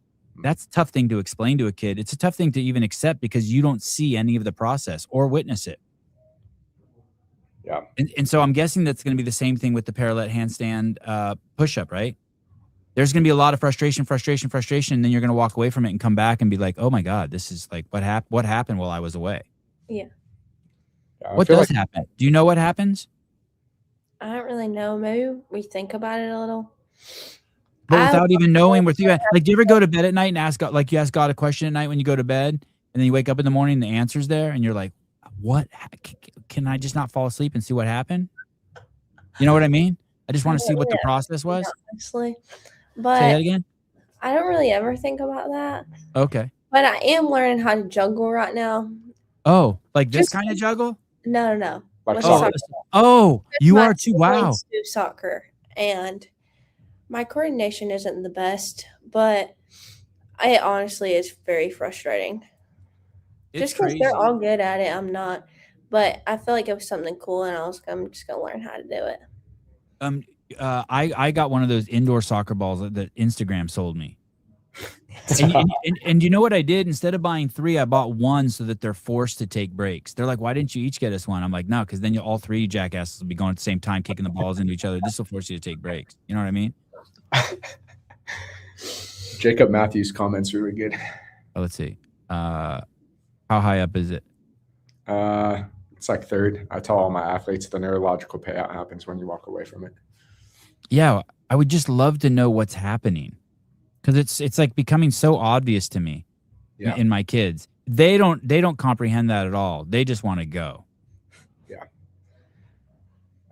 I mean, a similar thing in like basketball. It's like you shoot, like athletes always shoot free throws like 1 million times, and then like they start out like 2 for 10, and then they go 5 for 10, and like next thing you know, they can do like 10 for 10 easy at the end of every practice. So there's definitely like motor unit control and like neurological adaptations that are happening just from working on technique and having like failure too, like you're saying with the juggling. Right. And then a break, and then you come back. Yep. Kevin Doyle, Don looking lean. Yeah, he's eating that tuna fish and broccoli. Oh, no tuna. Do you get a little ready for the games? Like you want to look good and fit in your clothes? Like I always do that. Like I don't want to show up to the games the one time a year people see me and I look like a fucking tub of shit.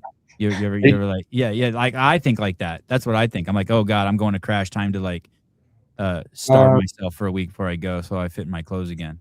My wife makes sure I get a haircut and a beard trim before I go to any competition. Like, you're the only coach that looks homeless. What is wrong with you? You show up there with like your blanket and flies around you. Yeah. Where's Miley? Yeah, she's like, at least put on deodorant or something. Oh yeah, I wear deodorant for comps too. I've had the same stick of deodorant for like 5 years.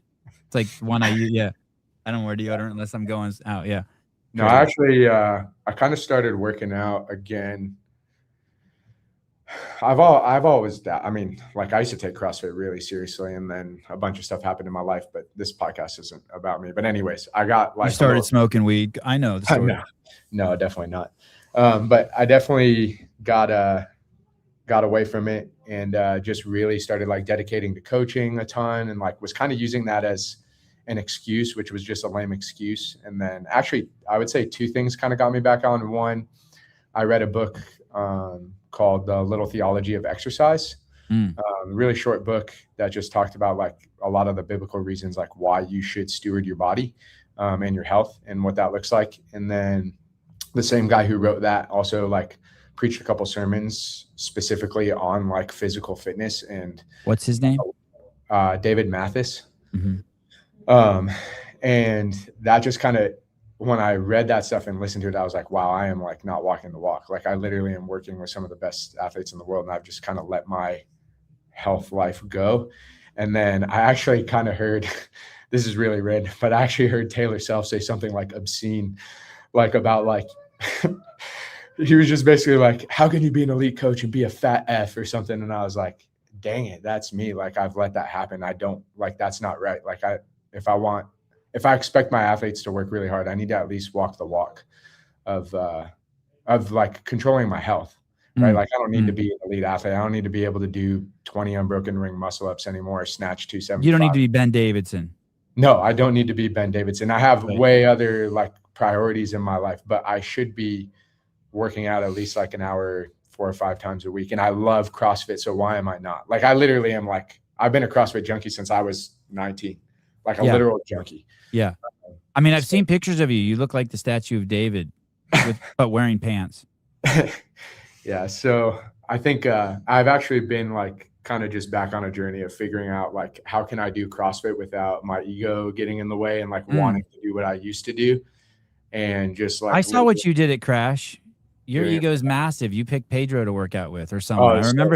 I remember someone's like, holy crap. I go, what? And then he goes, I have to work out. I go, why? They're like, Dom asked me. I'm like, oh, he hates you. No, Peter's the man. Yeah, Peter's the man. But yeah, it was good. But I've actually been on like I'm doing a 3-on-1 off, and I do a CrossFit day, like a mixed day. Yeah. Either a couplet or a triplet, and then I do a strength day, like a strength only day, and then I do a mono only day. Yeah. How old are you? 33. Okay. Oh, you're still young. Yep. Yeah, Taylor Self and Little Exercise of Theology both whooped my butt into shape. Sorry, I need to talk to my agent real quick. Feel free to talk amongst yourself. Sevon, you're almost at your limit on PG. Okay, thank you. Yeah, I'll reel it in. 2 minutes. Did I drop an F-bomb or something? Okay, I'll reel it in. Thank you. No F-bombs yet. All right. Okay, good. All right, good. All right, I'll reel it in. Sevon, her parents could be watching. Okay, I understand. Not while my friends are watching. Okay. Miley, anything in hindsight, I know you're still so young, but that when you look back and you're like, should have started doing this, anything you want to say like to your 14-year-old self or 15-year-old self or 10-year-old self? Or I think just like, I feel like when some of the younger athletes would come up to me and was like, I'm getting into CrossFit, I was just like, believe in yourself in the Lord.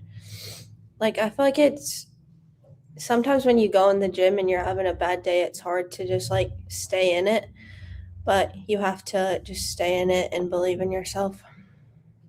And what does that mean, to believe in yourself and believe in the Lord? Can you, like, I'm not sure what that means. Like, trust in the work you're doing and believe in the work you're doing, and then trust in the Lord. Like, he's doing a lot in you that you can't see, and it will come out eventually.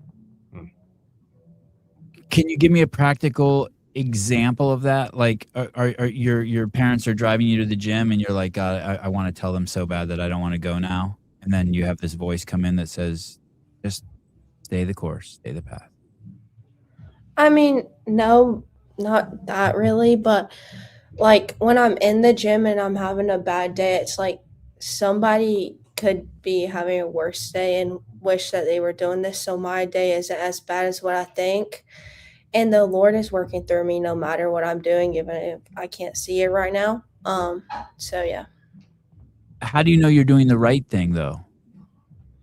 I mean, there's like little things like just sharing the gospel through this. I know that's my purpose in CrossFit is just to share the gospel and share his word the best I can.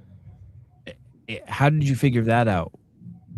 I mean, I think I love the sport, and like the love I have for the sport is big, but also like I can use my body as a vessel for him. In what way though? Like how does that express itself? So you're there expressing your love for the sport, but how does it express the gospel? Or anything that I do in the sport is never through myself, it's through the Lord. And so like when people see that, I hope that I draw people to the Lord. I'm not doing the sport just because like I obviously want to win, like I want to do good, but my purpose in the sport is to glorify the Lord. And how, if I didn't hear you say that, how would I know that? Like if I didn't hear you just say that on this show, what would be the tangible signs that I would be like, wow, this is an expression of her love for the Lord? Yeah, I think I just try my best to shine my light while I'm on the floor and hope that people can see him through me. I think we forget that God is pleased with really excellent work. And that, like something her and I have talked about, and I talk about this with a lot of my athletes, honestly, is just that excellent work is God honoring. And actually one of the comments said, is Dom a Vodi Bakum guy? And the answer is yes. There's actually a sermon I heard him preach on something called the cultural mandate, which is just like God's imperative in the scripture to do really good work, and to like cultivate the land. And something he said in that sermon was just like, God has given each believer a piece of the garden to cultivate for the sake of the gospel. And that really resonated to me as a coach, but I always share that with a lot of my athletes, like how that resonated to me as a coach and in my work, and just like how they can simply, in like learning how to execute well, training really hard every day, like enjoying what they get to do, like not forgetting that this is a joyful process, that we get to like compete in a sport to potentially make a living as well. Like that is a blessing. So we should do that with integrity and effort. And that in and of itself within our heart is glorifying to God, and God always looks on the heart. So like, that's something I always, like we talked about it a little bit at Copacer, like before multiple events, is like, at the end of the day, God will see your heart and no one else will in the middle of an event. So how are you thinking about a judge's no rep? How are you thinking about your athletes beside you when you finish an event, whether you win or lose? Like, what is your heart posture and your intent in that? And how you carry yourself in that is God glorifying. And I think the Lord can draw people to someone who's carrying themselves in that way, and then, maybe allow her to speak to them about what she believes in, or maybe not. Like maybe it's simply just like a friendly conversation, or getting to follow Miley and seeing how she walks her daily life and like what she's dedicated to. But I don't know, just to like, I was just thinking about what she was saying, and just to sum up things her and I have talked about, is just like, we can't ever forget that God loves excellent work, and that mankind was made to work from the very beginning. And so when we get an opportunity to do that, we want to do it with all of our might, because it is God glorifying, which is Colossians 3:23. This one just popped in my head. So here you are, you go to Copacer, you win you qualify there, you're young, you come on this podcast, you win the games as a kid, you have and more eyes are put on you, and then you have this post where you're paying tribute to your parents. And I don't know. The only 10 of the 10 commandments that I know is honor thy parents, right? Isn't that one of them? Because I remember seeing that when I was like 23 and being like, oh, I'm going to honor my parents. Like I need to I like this one a lot. And because there's some challenges with it too, especially at 23. And so you honor your parents. So there's that manifestation of it. And so as superficial as that sounds, it's not is, I don't know, maybe as deep as what Dom said, but that's when I think of like, I wouldn't know by watching you on the floor that you've devoted your life to Christ. But when I see stuff like this lets me, as both not only as a child but as a parent, be like, this is the relationship I want to have with my child. And so I just give that as, you know. Do you ever, as a As an commentator, example. Sivan, as a commentator and like as someone who watches the sport, do you ever watch athletes after they like mess up an event or lose an event, and like how they handle it, and like what comes Yes. out of their mouth, and like even their body language? Like, do you Yes. pay attention to that? Yeah. Yeah. Yeah. I watch that a lot. And that's huge, right? That's huge. How you react to the reaction to adversity or even success. To Yeah. any of those things. Yeah. Reaction is huge. Yeah, I even think that was a little like at Crash, the run workout. I really loved, like I liked that workout. We practiced it at Mayhem. And for some reason I dropped the peg from the top, and That's it my was favorite moment as a fan. I love it the was tragedy so of a drop peg. frustrating in the moment, but it's like he has a plan for me no matter what. So I just need to like stay calm in that moment and trust his plan, because it's bigger than what maybe I thought I wanted to win that workout, but his plan is bigger than me winning that workout. Maybe it was like doing the handstand push-up workout. Like we didn't know that I could do that well in that handstand push-up workout. You don't come off the pegboard and drop to one knee and look up to the heavens and scream, "Why, God, why?" No T-bowing. It was so frustrating, but What if you just put your hand down like Luke Skywalker and it brought it back to you like the lightsaber? I didn't know how to come down You know- from that thing. Do you know how many people you'd convert if you did that? If she did that, I'd be like, we're definitely winning the games in 2 years. It's over for everybody. Oh, the internet would fucking light up because you have God cheating for you. You'd be in so much trouble. He cheated. Either that or He's she on got- steroids. Miley's using God. That's not fair. Okay, last question. Good luck. Good luck, Miley, with this. Do not let Dom jump in here and start browbeating me and shit either, please. Miley, can you explain to Sevon why the resurrection is so vital to the Christian faith? Tom, you would be better at this one. Oh, son of a gun. He knows more than me. Can you just at least, can you tell me a little bit? You know the gospel. Yeah, but go ahead. Mm-mm. Yeah, you're better. You're just going to open your mouth and God's going to speak through you. Go ahead. No, go. You want me to? Yeah.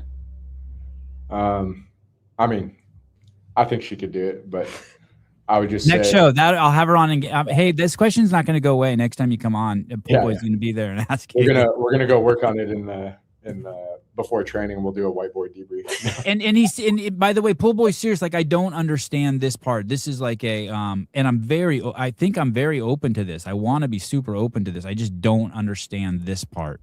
The last time I was on actually for like 3.5 hours, and we barely talked about CrossFit. I don't even understand why I don't understand it. I am lost I'm lost somewhere out in the field. Yeah, so at least this is what I'm gonna go for, but see if this will help you understand it. The resurrection is the most important because that means that Christ's sacrifice was accepted by God.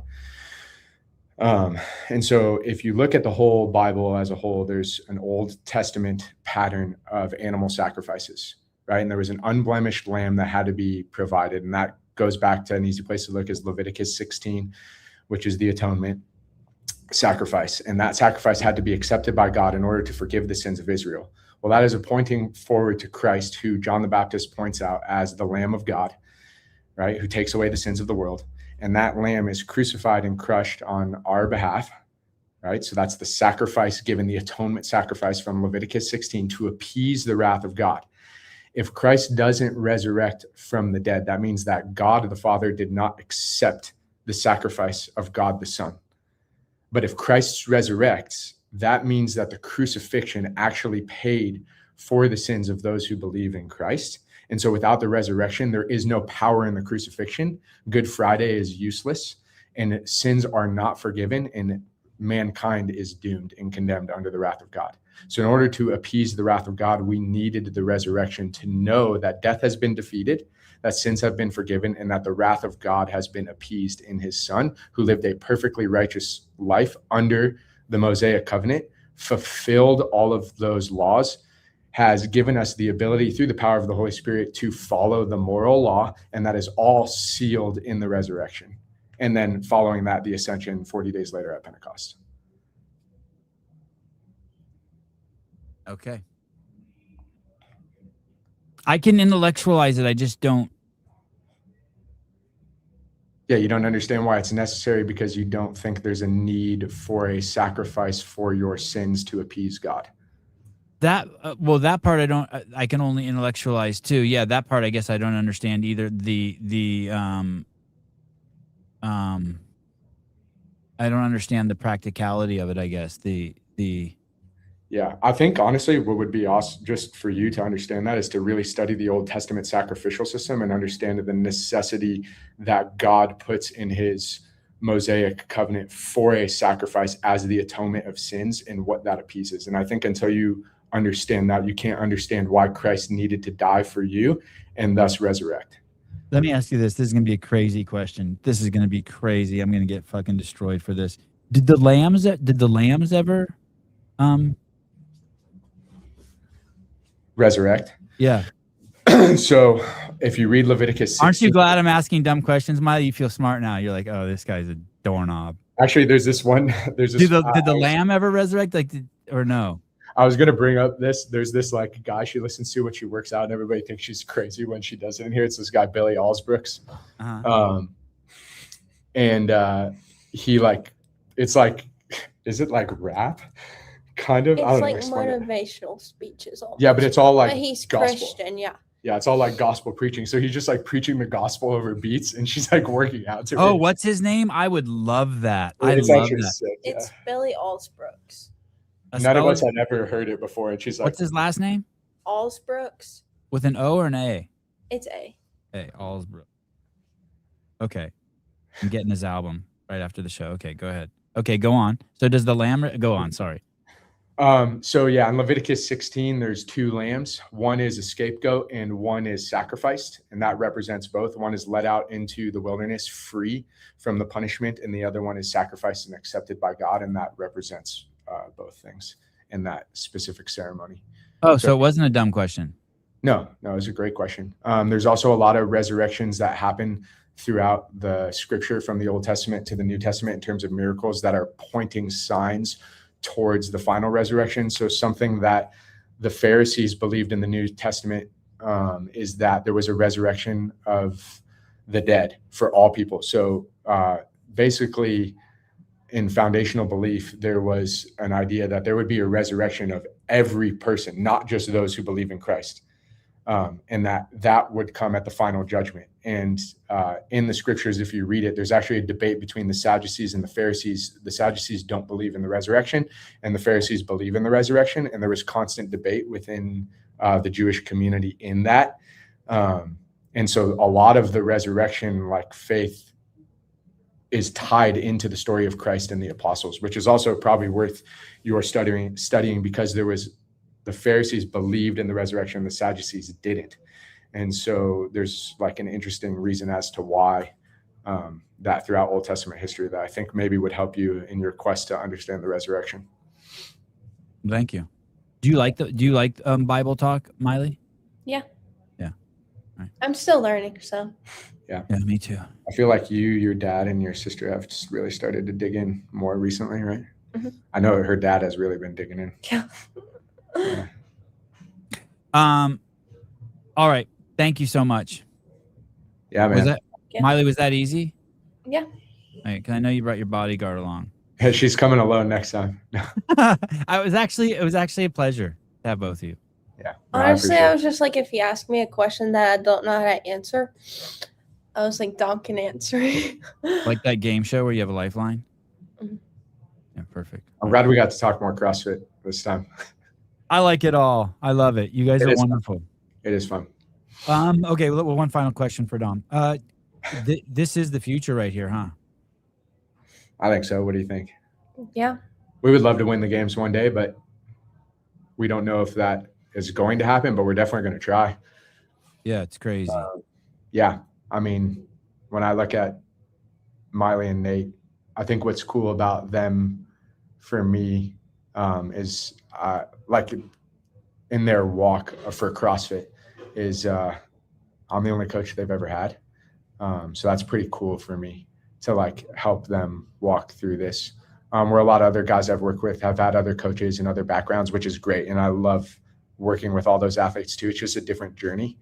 And they all bring like different things, but it is pretty cool to like help an athlete from day one achieve this goal of making the games or podiuming at the games or winning the games. So it's kind of cool to have like all those different journeys as a coach. Like some people have been with Mayhem forever and like getting to work with Guy in the back, or Jorge coming from Invictus and getting to pick up towards the end of his journey, and then having a Miley and Nate from the beginning, or like Jess going from individual to team and finding that she loves team, and just having athletes on a bunch of different journeys. Like that I think is the beauty of CrossFit. That's what got me into coaching like super early on. It's just like all the different people I meet. You got teenagers, 70-year-olds, 40-year-olds, moms, dads, firefighters, military, and like I'm like a 20-year-old kid bopping around the affiliate, and I'm friends with like all these people. Like that is just so sick. And so when I got into competitive CrossFit, like getting an opportunity to work with so many different athletes like that all want to pursue the same thing and are just like junkies of the sport like I am, it's pretty epic. So yeah, I think for sure. There's a lot of other names in there though that, I mean, Lucy McGonigal, Reese Littlewood, Olivia Kerstead are obviously already doing it. I mean, there's a lot of future in the sport. Lydia Fish, she's pretty young, also a freak, super underrated. So that'll be fun. Miley, there's two things I want to say. Share with you. One, you're bringing a lot of energy to the ecosystem, and people are going to want a lot of it. And I think as long as you're keep your path on the narrow like you are, you can give as much energy as you want, and you'll keep getting replenished. The other thing is, I highly recommend studying the athletes and their mental landscapes, because nothing has changed since 2007 when OPT won the CrossFit Games. These athletes all go on the same mental journey, and they make a lot of mistakes, and they don't have to be made. And most of it's done in the public eye with how they interact with the public. And they all make the same mistakes, and they think their journey is unique. But it's like, I've just seen this up and down, how they interact with people, how their humility wanes and grows with their success. So keep people like Don, who are wise, next to you, and who can also see those patterns, because you don't have to take the same. You don't have to make, I mean, I sound like an old man, like my dad talking to me, but you don't have to make the same mistakes they do at all. That's all. Nice. Yeah. I mean, because it is wild what I'm seeing. Like, as I'm seeing, they graduate in these classes and they all do the same thing. They all get in the same car accident here. They all hit that light pole there. And I'm just like, is this the same person doing this? Yeah. So, anyway, thank you. I already look forward to you coming on again. Go ahead, Dom. Yes, please. I have a question for you, since you've been around CrossFit forever and you've seen like top of the top. Yeah. For a young athlete, what do you think is the most important thing for her to work on the next like 5 years to like reach the pinnacle of the sport? Mentally, physically, whatever you think. Like, what is something that Miley should do for the next 5 years to like reach the top? Well, the fun thing is huge. Stay healthy is massive, huge, right? To pace yourself, and everything I hear Dom say is exactly that. It's just all pacing and being smart. And then to survive the mental landscape is really, don't take anything serious. Like everything outside of you is fake. Like, do not let that stuff like it's literally like, if you just stop following someone, they literally disappear. And it's that easy. So as long as you keep staying true to yourself. Oh, there's my boy. Are you giving life advice? I am. There it is. Is that blasphemy? Is that a Bible with a Mayhem logo on it? Yeah, I guess it is. Are you allowed to do that? How come I don't own one of those? Can someone send me one of those? Yeah, It's we waterproof, can. It's a too. waterproof Bible. It's my like hunting Bible. I only read underwater. Oh, there you go. Good.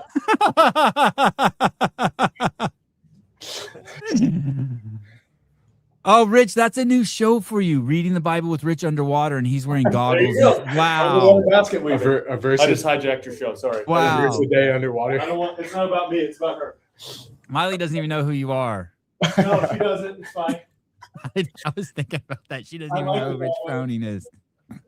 Miley, I was just telling that I was just on the show the other day. When Rich sends me a text, I don't open it so I can savor it like for like 3 days. You know what I mean? It's like a present under the Christmas tree. And then you open it and it's a GIF. It's like a cat being like going like this. I'm like, oh. Rich actually nudged me the other day. I had fallen off my path, and he sent me a very simple text and pinged me back on. Nice. Yeah, it was very, very poignant. It was crazy. I was on the slack line and I fell off, and he just pushed me up by my shoulder and got me back on. He probably doesn't even know. Rich is I do. jacked. I remember. That's hilarious. Stop listening. I'm in the same room. I'm working.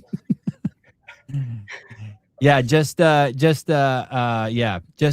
healthy. That's the most important thing right now. You just got to stay healthy mentally and physically. That's it. I learned that with my kids. It's just about, you need to be in the game. You have to be in the game. That's the only thing that matters. You have to be in the game. And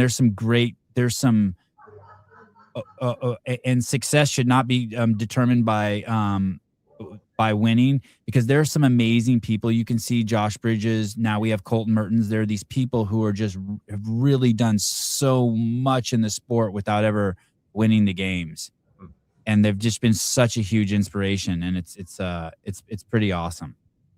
Have you ever read this? Win the Inside Game by Steve Magnus? No. You would love that. Okay. Win the Inside Game. Yeah.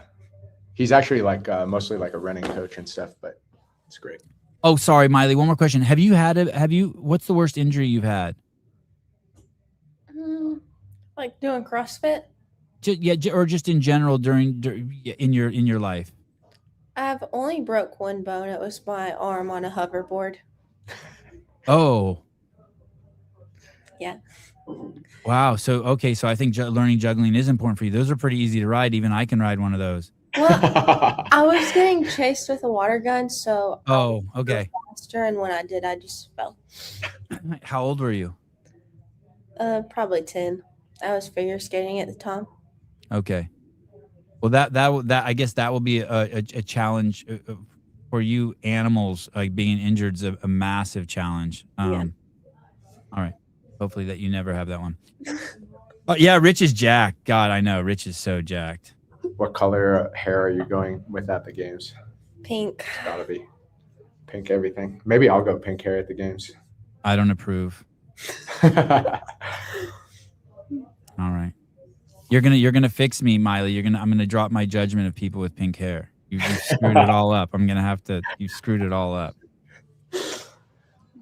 All right, guys. Thank you so much. Yeah, complete pleasure having you guys on. Yeah. Cool. All right. See you in San Jose soon. Yep, absolutely. Yes, all right. Thank you, Miley. Bye, Hey, thank Miley, you. tell your parents congratulations. They did a good job. Got it. All Thank right. you. All right. Ciao. The Mayhem Empire. Another Dom doing his magic. Just doing his magic. Holy cow. Oh, shit. Got a Christmas present. That's cool. Wow. Wow. What an amazing young lady. I was yesterday we were we're getting ready to do the stream the NorCal Classic. I'm like, I can't believe how excited I am. I never expect to get excited, and as we get closer and closer, I'm starting to get really, really excited. We show up in Sacramento on Wednesday, then all day Thursday we'll run test runs. And yesterday I got a text. I'm on a group text with the workouts and the layout and all that, and I can't even open it because I don't even trust myself to know the workouts. But it's starting to get really real, and I'm really excited. We had so much fun at Legends. It's gonna be so fun being there with the whole crew again. Bigger event than last year. I think I can tell you that without leaking anything. I do know that the challenges are going to be bigger, and the production is going to be bigger, and the footprint is going to be bigger. I think the athletes are going to absolutely love it. So we'll be there Thursday, Friday, Saturday, Sunday. We'll have post shows, pre shows, the whole shebang. Definitely more challenging than Legends because we can't leave our setup out like we could at Legends. We have to take down and set up every day, so the days will be longer.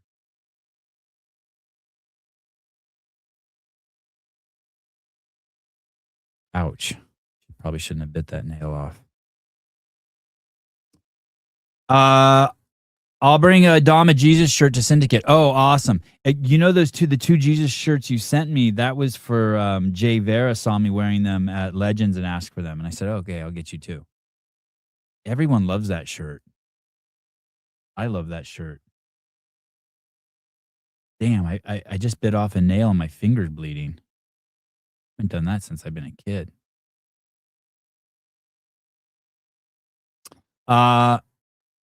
Stefan, take the class at Iron Mile with me Wednesday afternoon that Taylor and Bryson is coaching.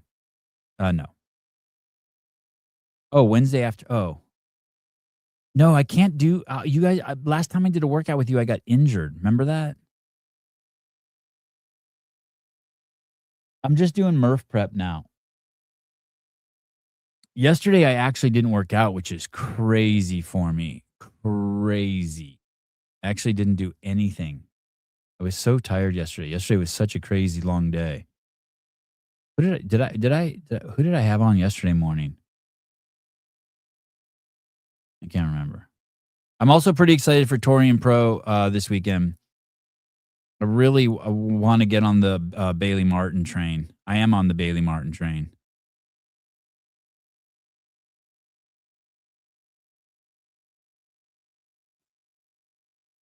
Oh, I had Greg on. Oh, thank you. Yeah, I had Greg on. Yeah, so I had Greg on. Then I went to breakfast with Greg. Then we went to San Jose, and he bought my son the most incredible drum set. Oh, my goodness. We went to Guitar Center with my two boys and Greg. It was nuts. Just imagine, it's kind of crazy. Imagine going into a Guitar Center knowing you can get anything you want in there. He picked out this drum set for my kids. It's insane. It's like artwork.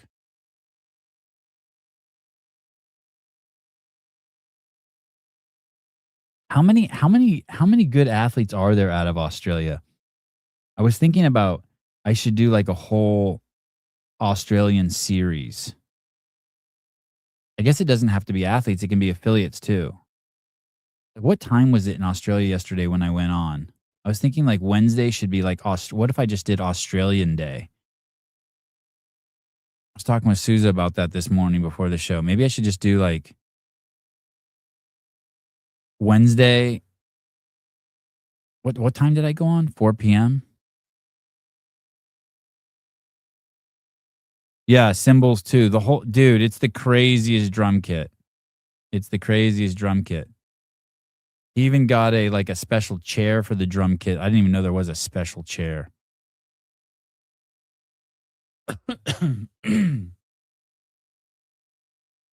Severe, there are no shops. And Tobago, is it Trinidad Tobago or Tobago Trinidad? What's the name of your country? Trinidad Tobago? Tobago Trinidad? No shops here to pick up drum sets or guitars. You take only the only one they have. Oh, yeah, it's a throne. Yeah. He kept referring to it as a throne. Yeah. He kept referring to it. The guy at Guitar Center's like, you got a throne? My kid's like, yeah, I got a throne. I got him this one for like $19 on Amazon. But Greg bought him this crazy one. I even remember it was a $139 throne.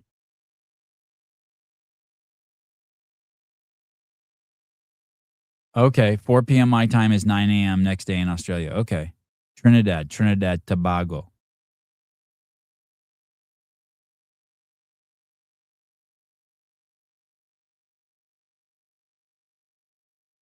We've had a drum set in the house for like 2 years, electronic drum set. What do I do with this old drum set? What do I do with what do you do with an old electronic drum set? I wonder how much I paid for that. I wonder if I got it on Amazon.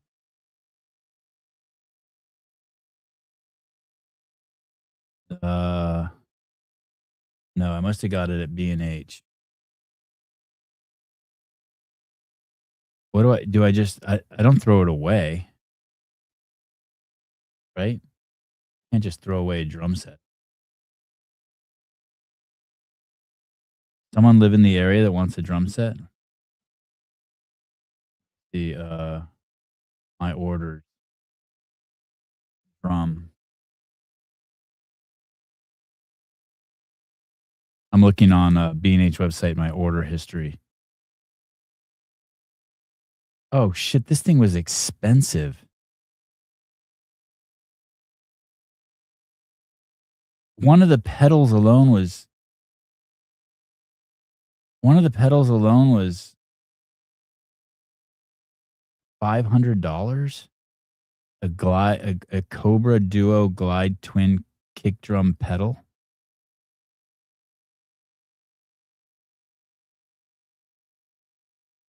Does he keep the pedals? Do the pedals with electronic sets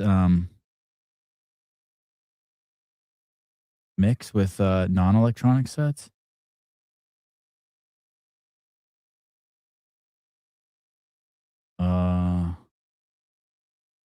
The drum kit I got him was a Roland TD17 KVX2. Is $2,000.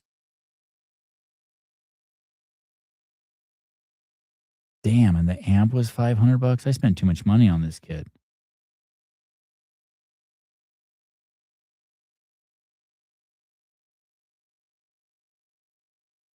Stevan, I've only been good to you all these years. Dedicated listener, positive comments, and I've always believed in you. I've always had your back. I never shit talk you. Please send me the drum kit so I can give it to my son. That's really cool, Dan.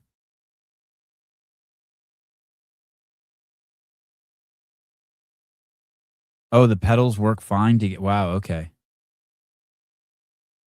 Thank you, David. Thank you.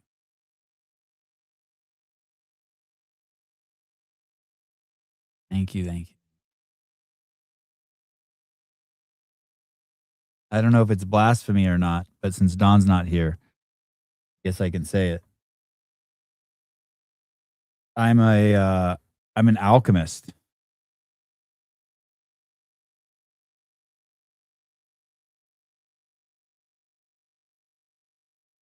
So anything anyone says,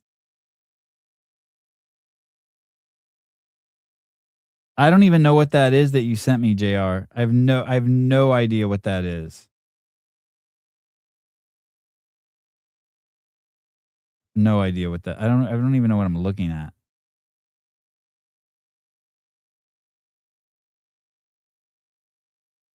God. And you would need to ask Google. Oh, is that your lawnmower? You mow the lawn in Crocs? God, your lawnmower looks like one of those shitty rides at a carnival.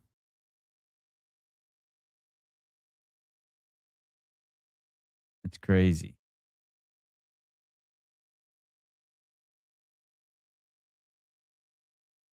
All right. I need to get off so I can watch Clydesdale. Super tight. Me and you are super tight, Dan. Super tight.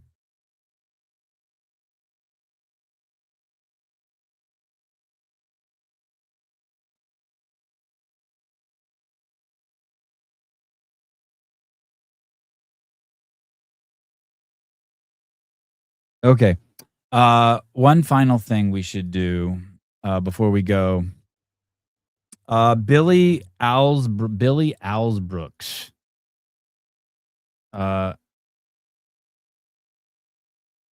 Wait, is he on YouTube videos? Did you mean Billy Alsbrook? Billy Alsbrook.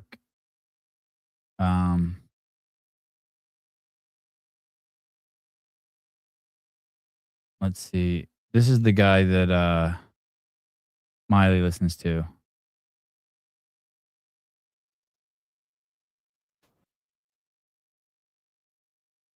Okay, let's see.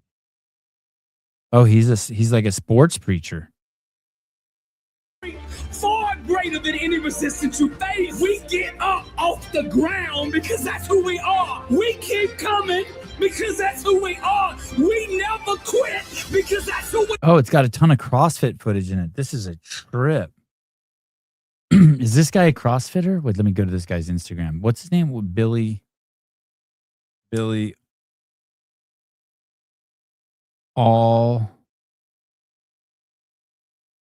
Allsbrook, 1.8 million followers. Author, blessed and unstoppable, poet, burning legacy award, the Presidential Lifetime Achievement Award. We got something from Trump. Oh, he's got a grill.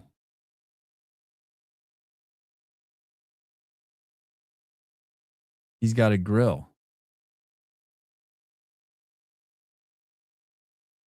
I might need to come on the podcast.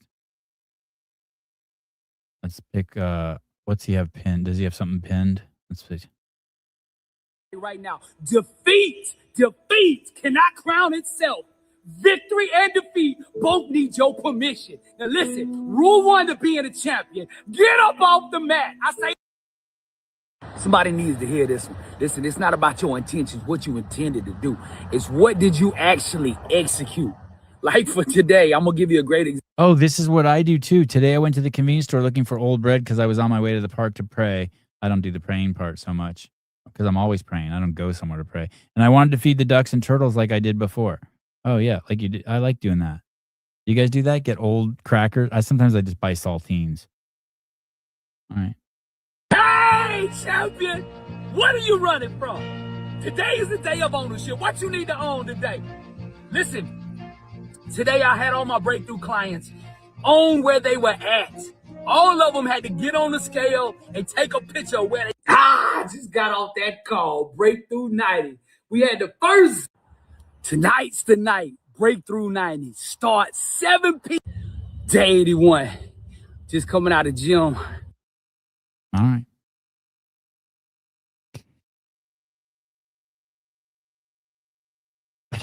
He looks like he just robbed a jewelry store. He does look like he.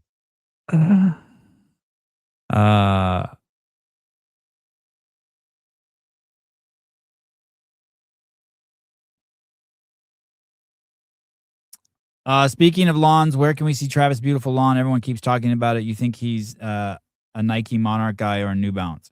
I don't know who Travis is. Hey, did anyone see Tyson's interview yesterday on the CrossFit podcast?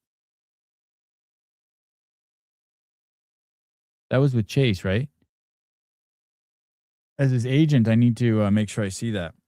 Tyson Bagent CrossFit. Put that into YouTube.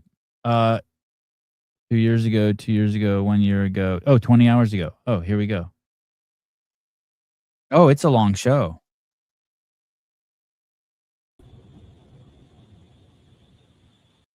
Sell by the secret. We knew why. Taught some lead. It's a chore. Thank you for having me. How often do you get called Mr. Bajan? Is that mostly reserved for God? Not that much, but I appreciate it. I got my honorary doctorate because I gave the commencement speech a couple weeks ago at my alma mater, Shepherd University. So you can call me Dr. Bajan. Dr. Bajan, welcome to the show. Obviously, you've got an extensive background in a lot of history. Depending on what side of the aisle a lot of people come in is that, I've known you growing up with your dad over the years and obviously watching your young career. You said it at Shepherd, but some may know you as the quarterback for the Chicago Bears, but now it's a doctor that we're adding. Yeah, I'll go with Dr. Bajan. One time I was, I wonder if Tyson remembers this. One time I was in front of Travis's house. Tyson was really young and he was with his brother Ezra. And I asked him if they knew what focus was. And I gave him this little pep talk on focus. And I think, and we were playing, we were playing basketball, the three of us, Ezra, Tyson, and me. I've forgotten this story. And I forget what I did, but somehow I ended up giving Tyson $20. He was just a little kid. Because I remembered as a kid, people were always like, focus, focus, focus. And I didn't even know what I didn't even know what the word meant, focus. I was like, oh, I'm going to teach this kid what focus is. Maybe he doesn't know, like I didn't know.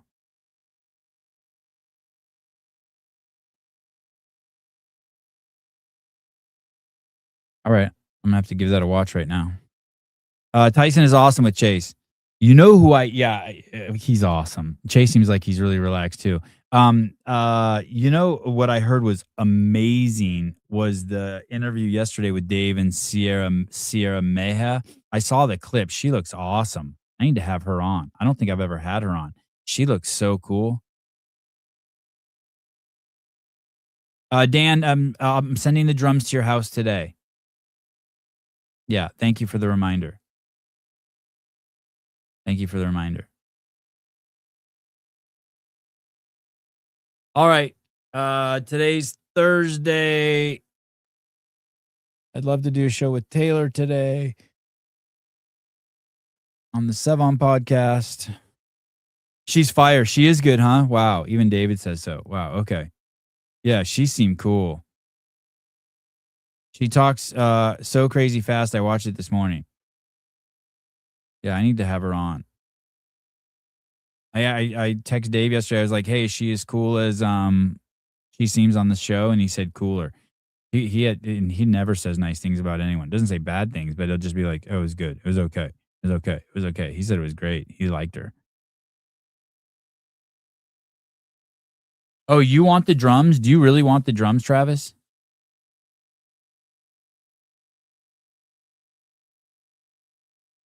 Oh, Dave loved how she talked. Okay, I need to watch that. I try not to watch his videos because I want to save them for when I have the athletes on to watch right before.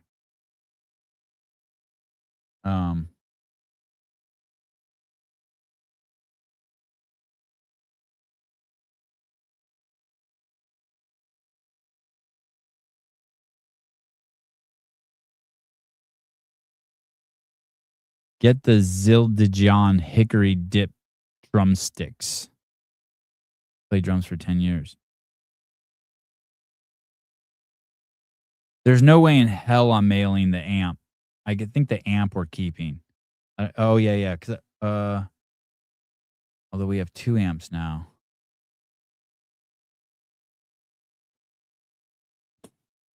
Do you don't have a drum kit at home, Travis? This thing's got like a computer with it and everything. It's crazy.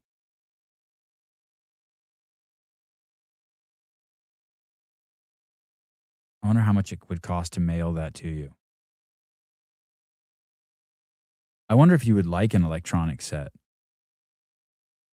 We have a bass. Yeah, that's why we have 2 amps. We have a bass. Obvious plays the bass every day now. The music teacher's making him learn everything. He's like, "Hey, you got to learn everything."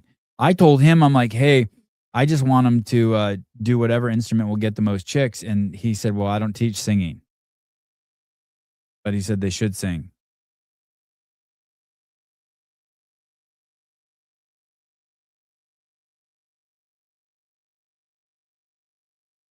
I'm not even sore from that workout. 357. 357 with a 20-pound vest. 3 pull-ups, 5 push-ups, 7 air squats for 20 minutes. I did that 2 days ago for my Murph prep.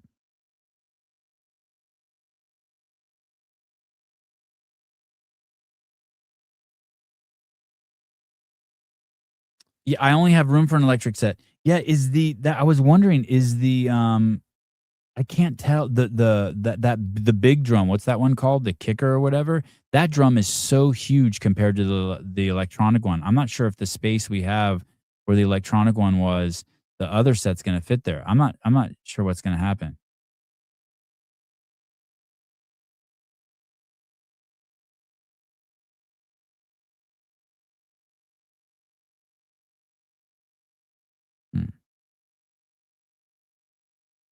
Oh, the bass drum. Yeah. You can get small ones. This one's massive.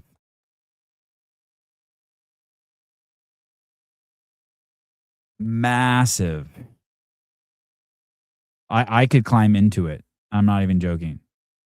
2 to 3 times bigger than wow. I did 20 rounds. What do you mean you're not going to be sore if you get 10 rounds? I did 20 rounds. I did a round every minute for 20 minutes. I did 60 push-ups with the 20-pound vest. 100 pull-ups. What did I say? 357. 140 air squats.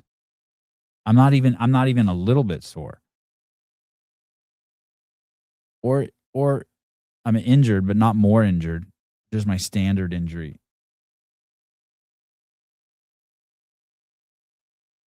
Is that really a picture of you, Jacob?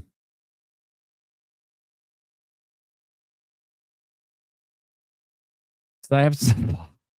Is that really a picture of you? Is that like your high school senior picture?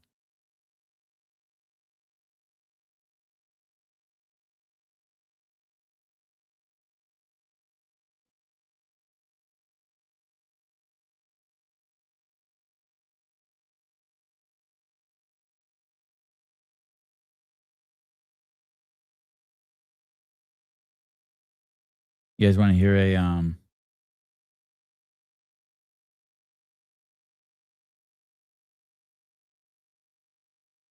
You guys want to hear a horrible story? I'll save that. That is a picture of you? Is this really a picture of you? You really look like this? This is what you look like?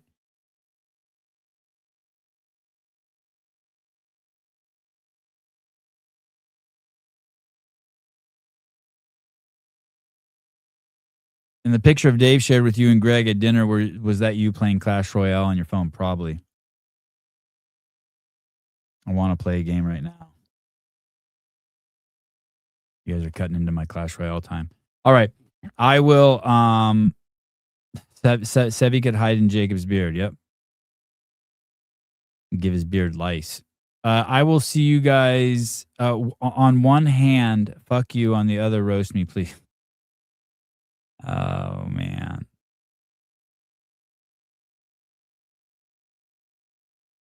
I'll wait till Taylor's on and we'll take turns. You look like a Mormon guy that has fucking 9 wives. And that's the nicest thing I can say about you from that photo. All right. Hello, Omar Cornejo. I'm wiping my boogers on the mic. My neck hurts. I'm resting my nose on the mic. All right. I'll see you guys later on today. Bye-bye.